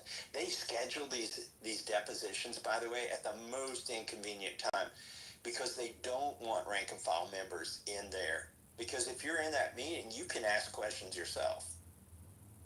Let me ask you real quick. What did you think about the exchange that went there? Comer put out a statement on what was said to a greater or lesser degree, and he pretty much, he said that Trump wasn't implicated, and then the Democrats were. It was really partisan on both sides. To be honest with you, I saw. I thought the news reports were stupid. I mean, that was the headline. Trump is not implicated. Trump is not implicated. Well, we're not going after Trump. What we're looking for is justice for the victims. I never assumed he would be in there, but they somehow, I feel like that was a distraction to make that the headline, that Trump wasn't implicated. Well, that's not why we want these. Now, maybe some Democrats would hope and wish that he's implicated, but what Ro Khanna and I are looking for is for justice for the victims. And by the way, I'm not sure if we mentioned this in the other space, Ro Khanna and I have scheduled a press conference in front of the steps of the Capitol on September 3rd, when it's the first full day that Congress is back in session. I think it's at 10 a.m. when we're going to do that. We'll have survivors who've never spoken publicly before speak at that press conference. So here's the interesting thing about that. This puts to bed all those people who, they're just throwing up smoke and mirrors, but they say, oh, Congressman Massey and Congressman Khanna, they're putting these survivors at risk. They want to expose them. Their legislation isn't crafted well enough to protect them. Well, if that were all true, why are survivors showing up at our press conference to try to help get our legislation passed? And that's exactly. The victims are definitely not getting justice here. And when I see the partisanship on both sides, the Republicans and the Democrats, and what I think I see is a uniparty strategy to intentionally make this a partisan issue. That way people aren't focusing on the facts of the case and are perceiving it more as an attack by the opposition party. Right, and I can only imagine the amount of heat that you take when you were talking about, career suicide. Just in reporting on Epstein myself for the last 2 months, the amount of threats and the amount of heat I have taken, doxing attempts, harassment, you name it. I mean, you name it. People, Noxie's on my stage. I have Senator Shane from Oklahoma. He's a state level senator. They've experienced some kind of weird intimidation ever since we've started covering all of this. Which part of this do you think I don't understand? When this stuff heats up, my phone battery life goes to about 15 minutes, and I could go sometimes 24 hours without even being able to read a text on my phone. There are times when there's a lot more scrutiny applied, and we'll see what happens. Definitely, they're keeping score the wrong way in D.C. I think some Democrats are keeping score by the number of times Trump's name might appear in the documents, and the Republicans right now are keeping score on if they can just completely avoid going on the record at all. And Speaker Johnson is acting like he's being persecuted here, which I think is totally ridiculous. The only reason he feels persecuted is he's got to decide between carrying water for this administration and being part of a cover-up, or being for the victims and transparency. And I think he sees it as his job to keep every Republican from having to actually pick between those two choices by expressing a vote on the floor of the House of Representatives. That's why he didn't even bring, I suspect, there's a few reasons why he didn't even bring the fake resolution to release the Epstein files. The non-binding Pretty Please Mother May I resolution, he didn't even bring that to the floor, maybe because he realized that people would see through it, but more likely he didn't even want people to go on record with a fake resolution. And the fake resolution is full of flaws. It refers to a section 2 that doesn't even exist in the document. So that's another reason he probably didn't bring it to the floor.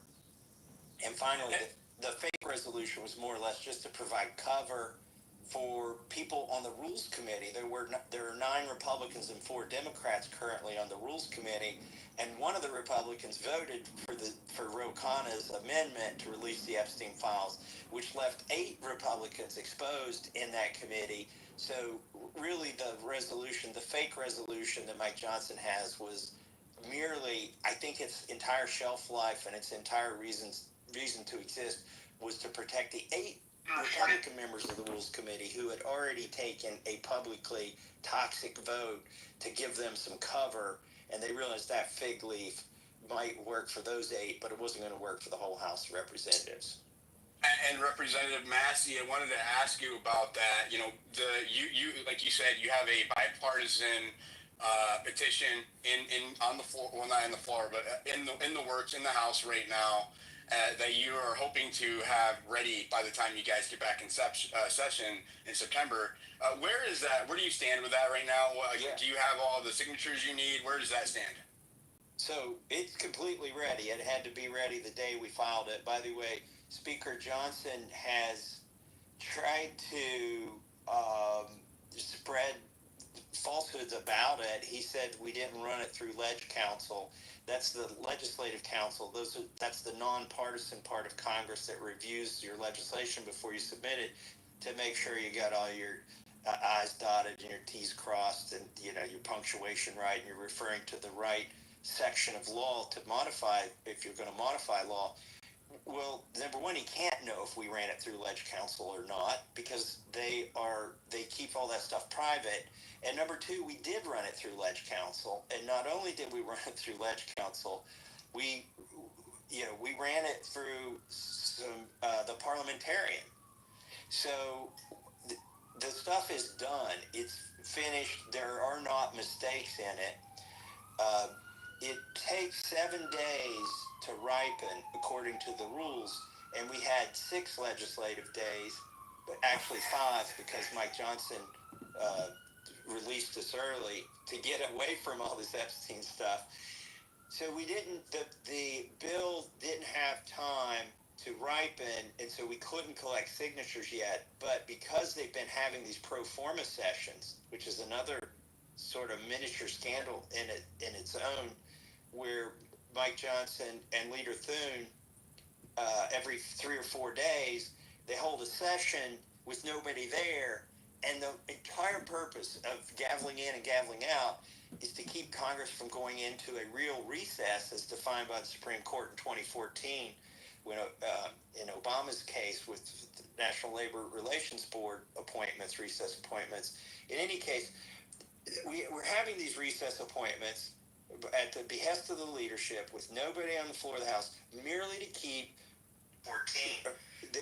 What did I say? We're having these pro forma sessions merely to keep Trump from making recess appointments. And Trump's not complaining about it. Nobody's talking about it. The reason I bring it up was, not to go down another rabbit hole, but to point out now 7 days have elapsed. 7 legislative days have elapsed because every time they hold one of those, the ticker goes 1 day forward, even though they're not having real business on those days. So as soon as we get back, we can start collecting signatures.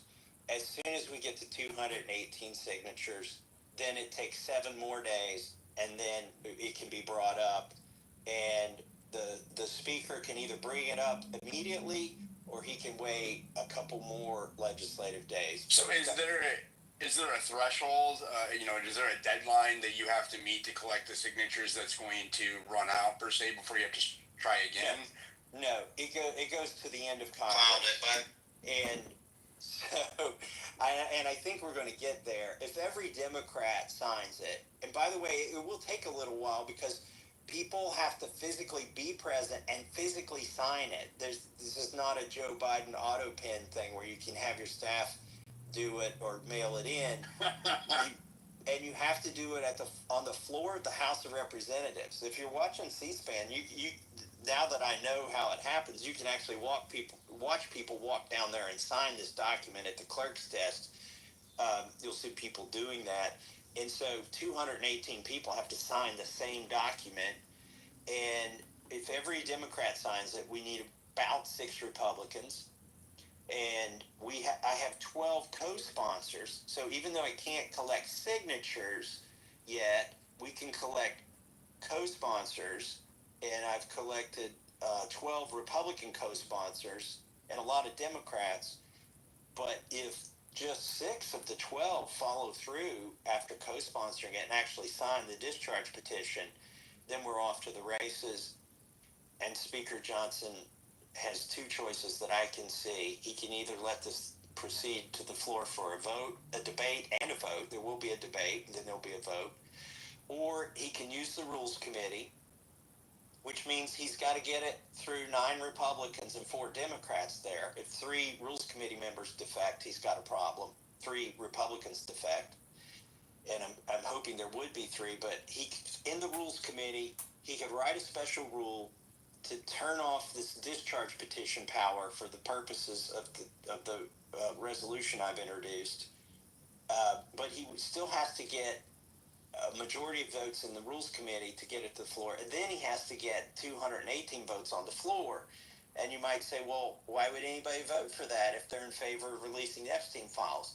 Well, it's because they may hide it in another piece of legislation. There may be one sentence in an otherwise very popular bill where they change the rule to turn off the vote on the Epstein files to keep it from ever being a vote.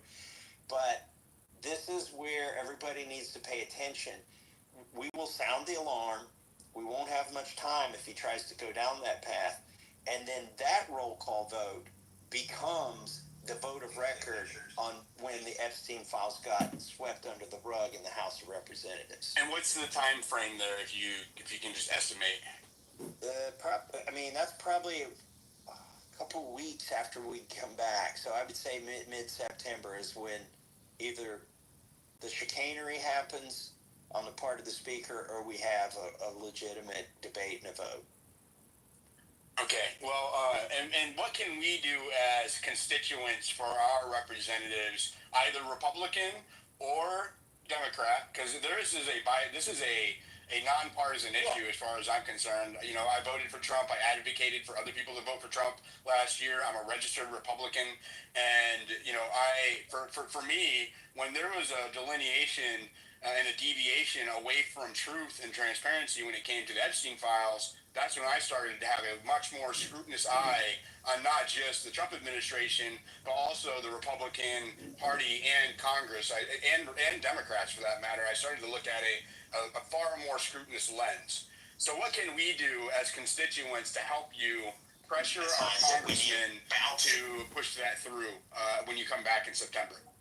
Well, I looked at the call log yesterday for my office. Out of 750,000 people, one person called me yesterday in a 24-hour span of time. Only one person called me. And it was about Medicare and the Big Beautiful Bill. They were worried that there would be cuts to Medicare and the Big Beautiful Bill. I'm telling you this to let you know the signal-to-noise ratio on phone calls is pretty good.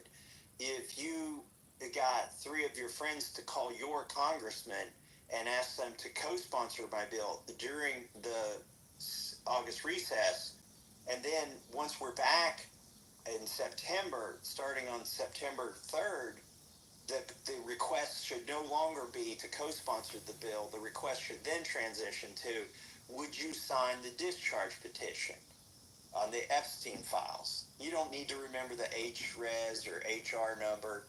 It's HRES 581, but ask them, would you sign the discharge petition on the Epstein files? And don't call Nancy Pelosi or the other reps in your state that you can't vote for, because we do have caller ID and the people are going to look it up and see if you're an actual constituent. And they'll let you talk, but then they're not going to write anything down to pass on to the congressman. So only call your rep. It's only one phone call. Until September 3rd, ask them to be a co-sponsor. Once we hit September 3rd, ask them to sign legislation. And then once we hit 218 signatures, they don't need to sign it anymore. Transition to asking them to vote for the legislation when it comes to the floor. So it's 3 different asks depending on what stage we're in. But right now, it's the co-sponsor stage. The next one will be please sign it stage. And then the third stage will be please vote for it. So then every time I host a space about Epstein, my ask will be, please call your representative and co-sponsor, Representative Massey and Khanna's bill about the release of the Epstein files. And then I will use September 3rd as a lightning rod, especially when we have the victim statements up there. I'll host a space. I'm going to cover that event in spaces. I might even come to DC in person. We'll see. And we will use that as a lightning rod for people because I imagine that there's going to be new victims there, according to what you guys say, sharing their experiences and what they've gone through. And we're talking, the government has admitted there's over 1,000 victims of Epstein that they admit to. Over 1,000. And we always know that's only the tip of the iceberg. Every time that there's a crime like this or these kind of crimes have occurred, it's always the tip of the iceberg. And go ahead. Well, there's a good point in what you just said. Over 1,000 victims of Epstein. Well, really, is he the only perpetrator? And Maxwell? No. This is the ridiculousness of their position. Is that there, are hundreds of victims, and that only 2 people have been prosecuted. And that's what we're looking for, is prosecutions ultimately, and to know really who was Epstein and what was he doing on behalf of whom. And so the other thing is, this is just sort of a teaser. As you can imagine, there are people who've approached me through secure channels about things they know once I introduce this resolution, and there will be more information to come out in the media that's going to make it harder for the administration to call this a hoax. There will be more information dropped. They'll try to sweep it under the rug, but I don't think they're going to be able to. There's at least 2 things I know that are going to come out in September that's going to make the denier's job a lot harder. And that's all I can say about that. But wow, breaking right here. X spaces. Wow. Breaking teaser, right? I didn't give you anything real other than there's more coming out. And it's just going to be, just like having the survivors come to Capitol Hill and testify publicly in front of cameras. What are they going to, what moral human being is going to later that day walk to a podium and say this is a hoax? They can't. And so, and there will be more things like that come out in September as this heats up. You alluded to the obfuscation of potential foreign involvement when it comes to Epstein in this operation, and that brings me to the next thing I wanted to talk about, which is the Las Vegas case that occurred this month. It really got a lot of traction in a bad way for the administration, and this Israeli cyber official was caught up in a sex ring sting in Vegas that was at the federal, state, and local level, a task force that was that combined all of those elements. And he was allowed to leave on a $10,000 bail and leave the country. When he's a foreign national and he did not have diplomatic immunity. And the similarities between the Epstein case and this particular case, especially right now, are striking to me. Do you want to comment on that? Yeah, I waited a few days before I did post about it because I wanted access to the primary sources. And then when I saw the police records and the interview summary, that's when I put something on my page. Because every time I see something like this, I have to treat it as maybe, the meme, that's bait, where he's pointing at something. I have to treat it as an effort to discredit me if I amplify it. And then I approach it the same way, Mr. Massey. If it turns out not to be true. So in this case, it turns out to be true. In fact, to a degree that the State Department had to put out a statement, which may or may not be true, saying that they had nothing to do with it. Now, whoever put out that statement may firmly believe that the State Department had nothing to do with it, but it might be a case where the right hand doesn't know what the left hand is doing. And the real question is, why did they allow it to happen? How did this happen? And I do agree with you that this alleged perpetrator, he's innocent until proven guilty, but the 100% he is. Yeah, but the alleged perpetrator is. I've always said there's this category of people. They're either rich, powerful, or politically connected. And in this case, this individual doesn't seem to be rich or powerful, but he was politically connected. And so he got to leave the country. I guess the proof is in the pudding. Does he come back for the court case? I wouldn't want to be the person who wrote his bail, though. No, and can you give us? You said that you've seen from primary sources. I shared.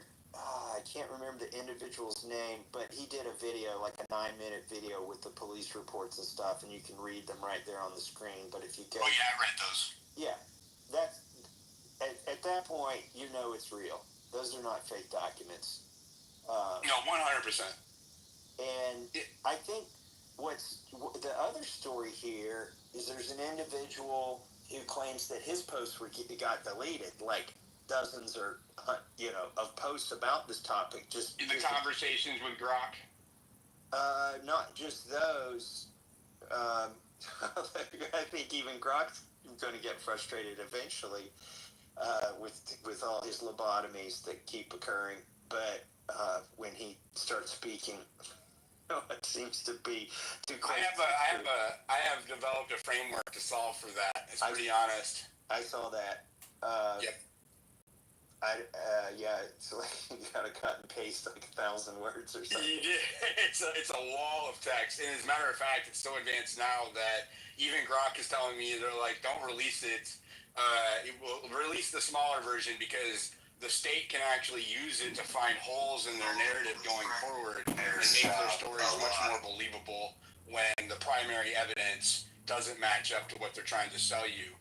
And about that, I looked at that guy's statements, and the problem with me is, do I believe it's possible? I definitely do, but if I'm being objective here, it needs to be independently verifiable, like you said, primary sources. That's how I operate, and I couldn't, there's no way to independently verify what he was saying about the deletions, because if you have a conversation with Grok and then you delete the post that you summoned it with, Grok automatically deletes all of its responses to that post. So that's could have what happened.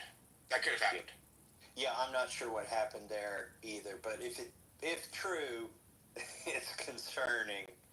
But I don't know. I don't even think you need to they don't even need to be that extra about it. It's such a bad look for the administration on its face, right? I don't think that. Go ahead. Then it begs the question: how many times has this happened?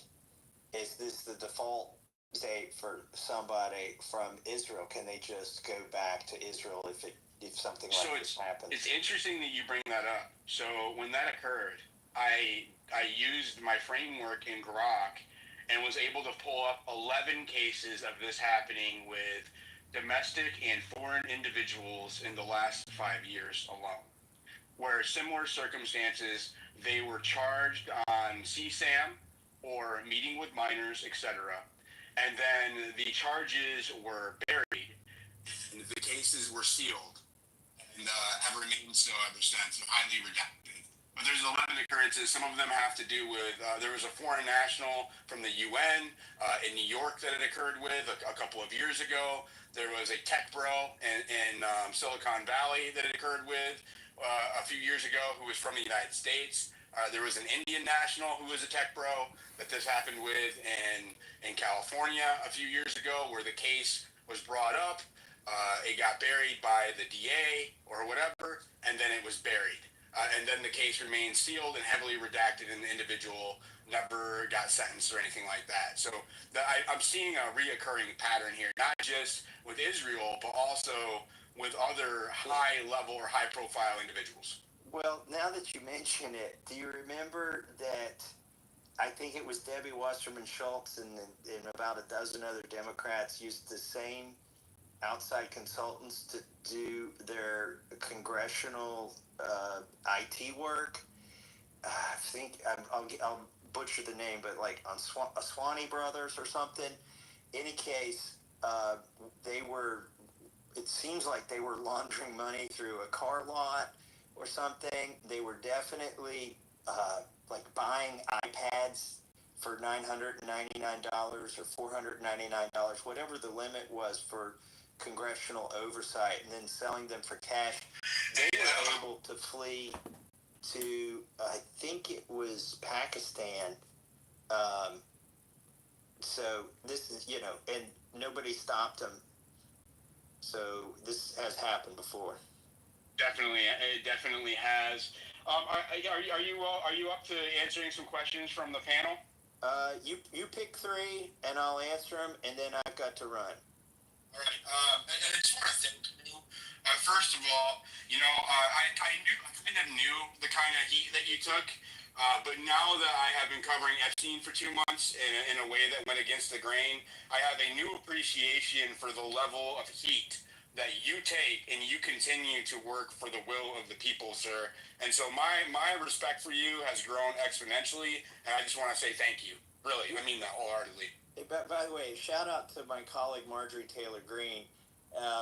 As soon as she started speaking out on these topics, now they're trying to make fake claims of insider trading and all of this ridiculous stuff. I mean, we file financial disclosure forms, and she and her husband ran a very successful construction company, which I've known about for as long as she's been in Congress. She's talked to me about it, and that's on her disclosure forms. They're trying to make it sound like she's one of these people who came to Congress poor and became a multimillionaire through insider trading. But notice all of that started when she started, looking into this and saying things that other members won't say. And it's it's happening on X. People are paid, they're paid accounts. It's pretty darn obvious. Some of these influencers are paid to put out a narrative, and they're on a payroll that includes the same people who are interested in APAC's financing. By the way, one final thing before we go to questions. So right now I've had, since July alone, and it's 8 months until my primary election, I've had $2 million spent against me. We won't know how much money from whom has been put into it between July 1st and December 31st until January. That's when we'll get the next finance report on the super PAC. But the one super PAC finance report we have, where it was financed with $2 million, shows that there are 3 billionaires who gave to the super PAC that is trying to smear my name. They're trying to recruit an opponent. They don't have anybody yet. And one of these is Miriam Adelson. She's a dual citizen and a big supporter of AIPAC. Another one is Paul Singer, he's given millions of dollars to AIPAC's other super PAC, which finances pro-abortion causes and transgender activism. He's financed that. And then the third billionaire, so there's 3 billionaires financing the smear campaign against me, is John Paulson, who is in the Epstein Black Book. Now, that's not an indication that he's guilty, innocent until proven guilty, and even just because you appear in the Black Book doesn't mean you're even indictable for anything. But I would say these billionaires are very upset that I am not voting for war in the Middle East, that I'm not voting for aid to Israel, and that I am going after this Epstein issue. So look for that smear campaign. Well, God bless you. God bless you. Yeah, Representative Massey. And speaking of, I know you're on your your representative account. Am I allowed to plug your campaign efforts now that you've shined a light on the efforts to shut you down? You have First Amendment rights to do anything you So want. I will advocate for all of my listeners right now. If you care about the Constitution, if you care about truth, transparency, freedom, liberty, and the things that our country was founded on, I will implore you, don't spend money on anything else. If you can afford it, please go to Thomas Massey's page, his website, and he has a plug. Actually, he has looks like he has a website on his profile, but he also has another account, and I would just have you look it up. I believe it's Thomas Massey for Kentucky or something like that. And make sure you have the right one, okay? Don't spend any money, and donate to his cause. The elite establishment, they are trying to discredit him. They are trying to smear him. There's foreign policy or foreign incentives here to try to shut him up, and he is willing to take the heat. And if you've seen what happened to me, right, and I know that you guys have, imagine the heat that he takes and what he goes through as far as smear campaigns go. So I will ask people to donate to your cause, sir. Well, I can't stop you from doing that. No, you can't. No, you can't. All I right. shared the link down below too in the purple pill. If you wanted to put it. Can you throw it in the Jumbotron? Yes, go ahead and throw that up. We're gonna throw the link for his donations up in the Jumbotron. You guys go support our constitutional adhering Congressman up here. All right, let's go to. I'm gonna go. Noxie, do you have something you want to ask Representative Massey? She's doing what I asked. Yeah, I was just trying to post that real quick. I believe it went up there. I'll do it. I got you. Okay. So first of all, I want to say thank you, Representative Massey, for actually responding to my DMs. I'm really nervous right now. You are one of my favorites. I wanted to ask you a question, and it does pertain to Epstein, and I'm not sure if you remember total information awareness that was defunded by Congress, and how that was put into effect with Palantir and the ties that they have put together. I'm sorry, I'm so nervous. I'm stumbling and shaking. So she's alluding to, let me help you, Noxie. She's alluding to InQtel, which is the CIA's venture capital firm. It invested $2 million seed funding into Palantir, and what we've seen ever since then as a Palantir CIA hybrid, it seems like, at least in some regards, at least in effect, hybrid operation to where Palantir is, it's deriving like at least half of its income or close to it from the government. And there is a nest of Palantir-linked individuals currently in the Trump administration.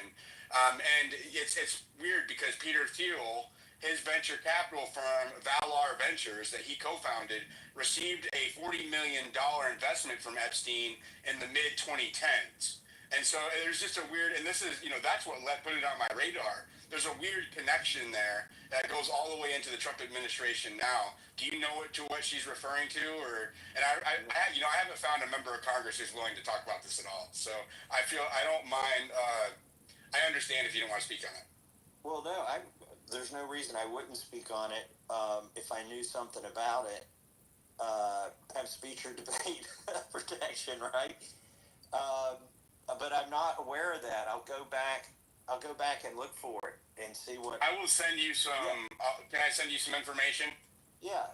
I mean, and that's the reason that I brought it up, Congressman, is I wanted to put it on your radar. I know that you are huge for our liberty and our personal privacy. And I know you even spoke out about the AI moratorium and the big, beautiful bill.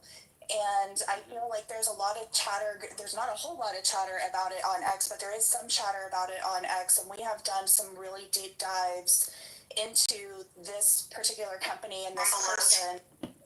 And it really raises a lot of concerns about violating our constitutional rights.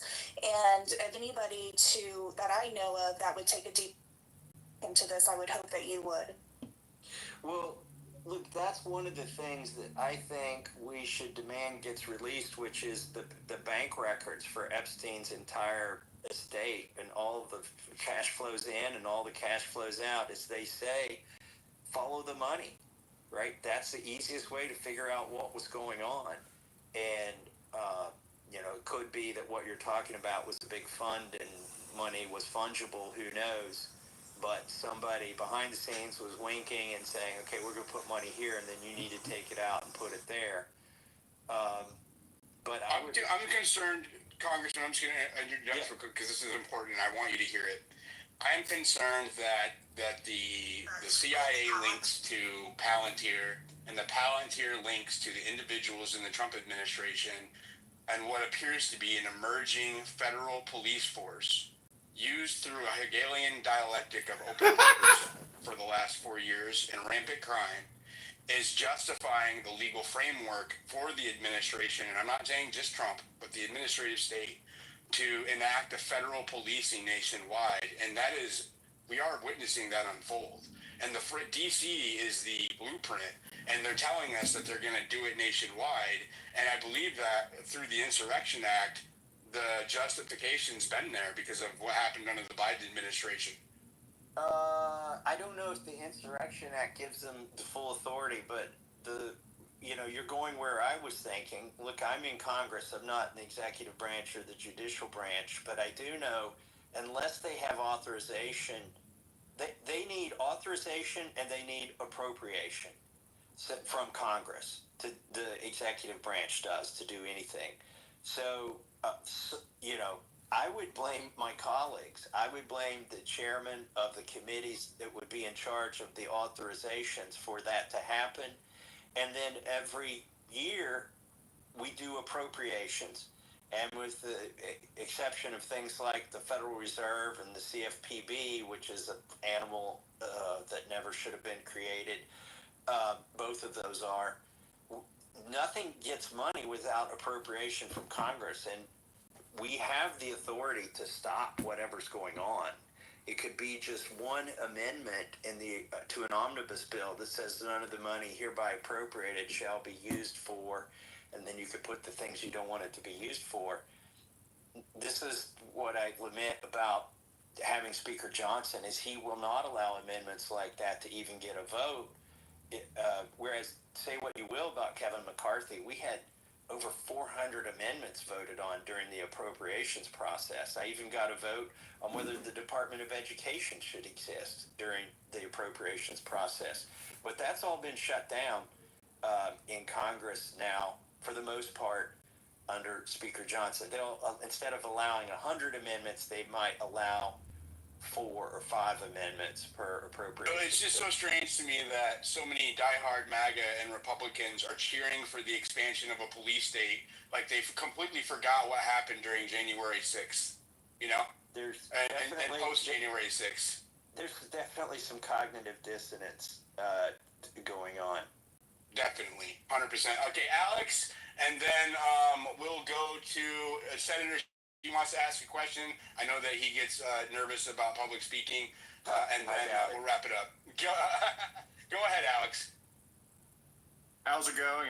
Just want to say I appreciate you being in Congress. You are like the one politician that I have like a semblance of trust for, and I really appreciate you.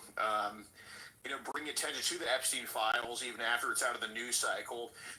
We follow each other, but you follow a lot of people. But what we do is we catch online child predators across the country, and that extends to like molesters and all of that stuff too. We come across a lot of really bad people, and obviously,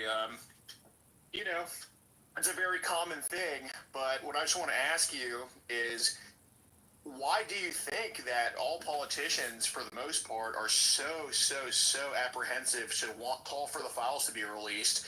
Like, do you think they're protecting themselves or donors or both, or what do you think it is? I think there's two kinds of motivation here. At the sort of an inner circle of motivation where I believe the American people would be really upset if they found out our own national security apparatus employs people like Jeffrey Epstein and sex trafficking and things that are beyond the law. I believe that's a possibility. I think that this could tap into that. Okay, at another outer layer, like that would be the inner circle of motivation. Just beyond that is a set of billionaires who frankly, they're part of the uniparty. They're not that partisan. They are transactional. They want their special favors for their businesses. They're almost all socially very liberal, and I don't mean in a libertarian sense. They would be for funding transgender, and they're for transhumanist, initiatives and things like that. Those folks were in Epstein's circle, and I believe there's embarrassment there. So, and so that's the next circle of motivation. But most of my colleagues are going to be motivated because they don't know these billionaires and they're clueless as to how our intelligence apparatus works. So most of my colleagues who are trying not to vote on the Epstein files just simply don't want to get on the wrong side of Trump. That's their entire motivation here, because their re-election hinges on being in good graces. And that, again, is one of the reasons the billionaire class is running attack ads on me right now, is to keep the other congressmen cowering on this issue. So those are your three motivations. Embarrassment at the center level. I think this could implicate how our national security apparatus operates outside the law or the Constitution, in much the way Edward Snowden had revelations. There could be revelations that big in these Epstein files. And then the next circle is the billionaires who don't want to get embarrassed because they've been playing in this little swamp and operate outside law. But the biggest circle around all of that is just people who are scared to go against the administration and Trump, and that might include Pam Bondi. And go ahead, guys. Yeah, I see. I appreciate the answer, but I guess my next question would be, why do you think none of them were calling for it to be released then? Because I saw tweets from you back in the day when Biden was in office that you were calling for it to be released. It doesn't apply to you, but if it's not to go against Trump, why do you think they weren't calling for it in the 4 years that Biden was in office, or when Trump actually arrested Epstein in 2019?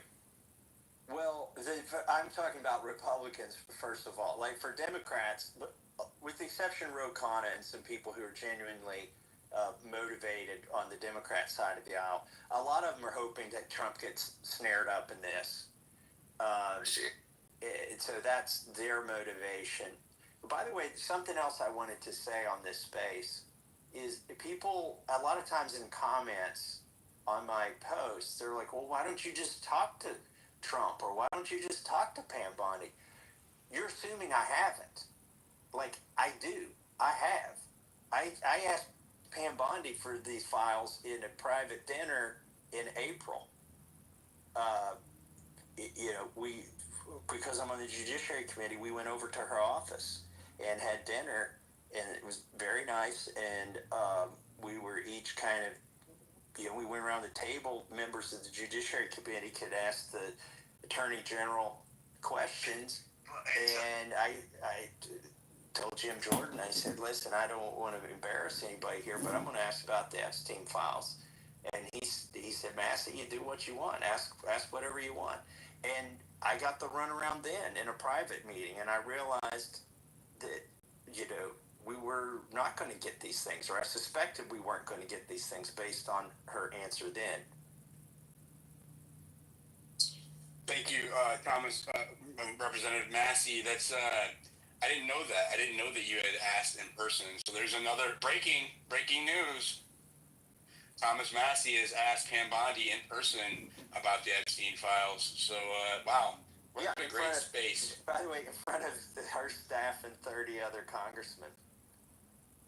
Wow.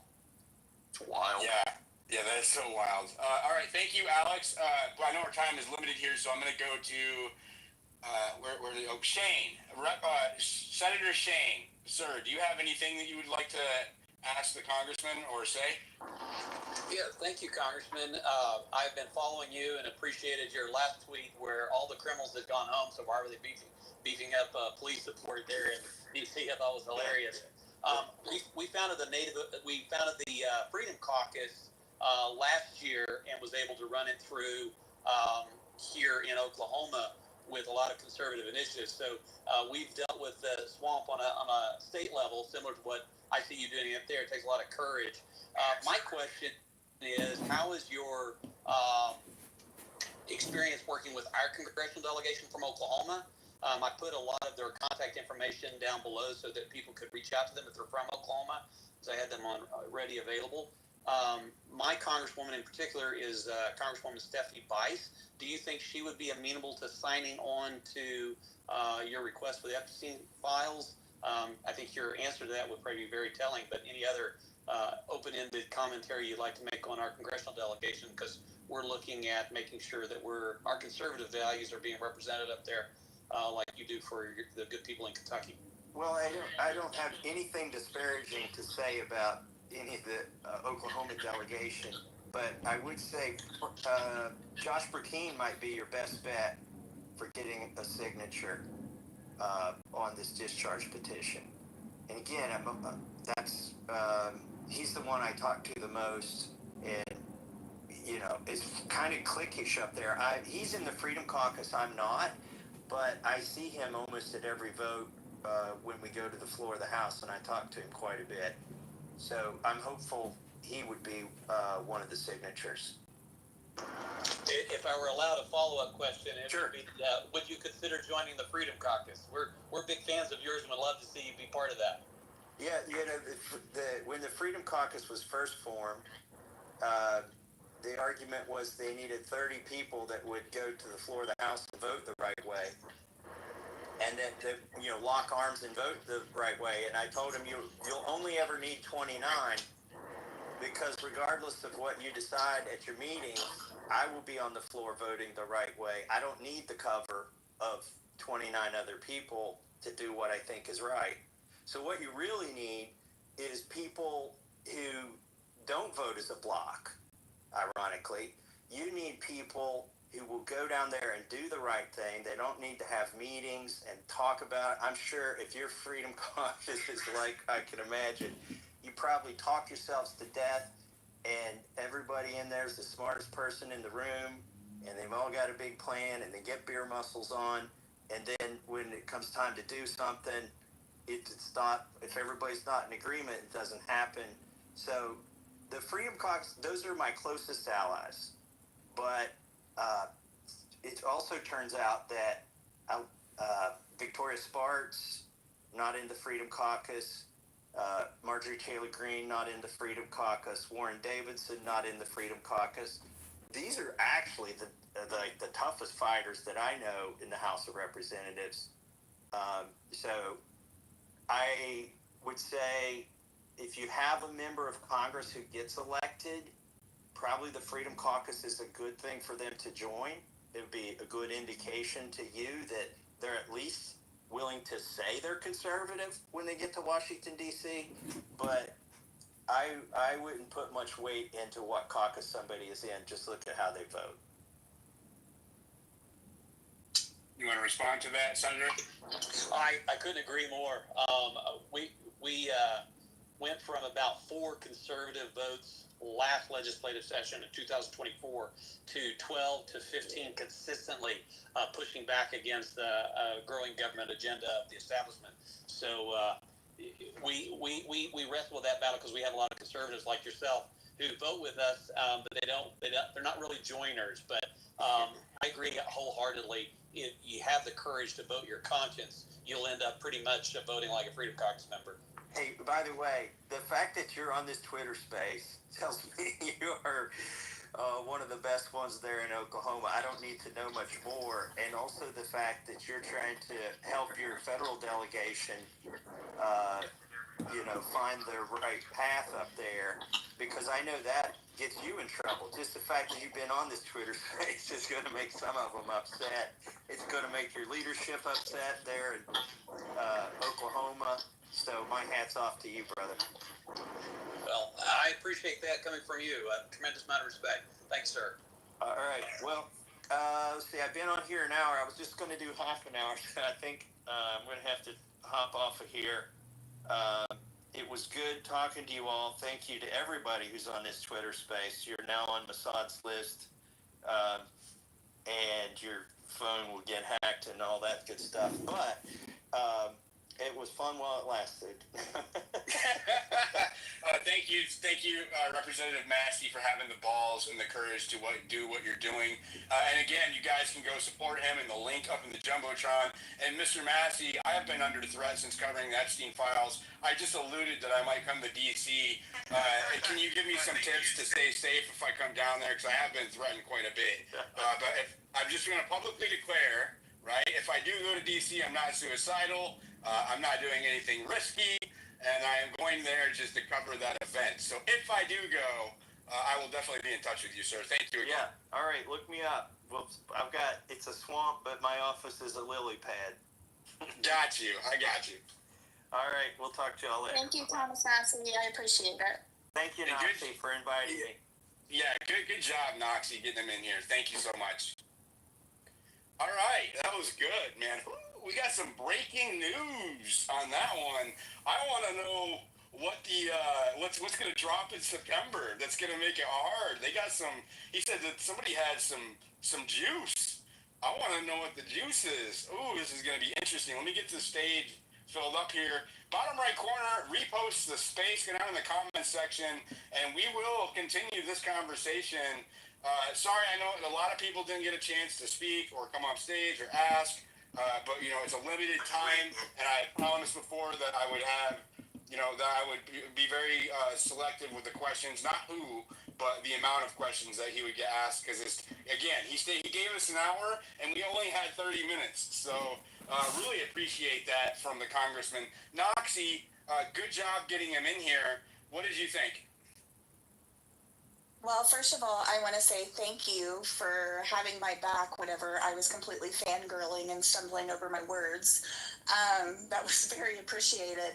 I'm really looking forward to what he has to bring in September, and I'm incredibly thankful for somebody to be standing up and digging into this whenever it feels like we just keep running into one brick wall after another.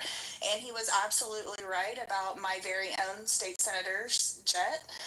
He is one of the best here, and I am a loud vocal person cheering him on, and I am very thankful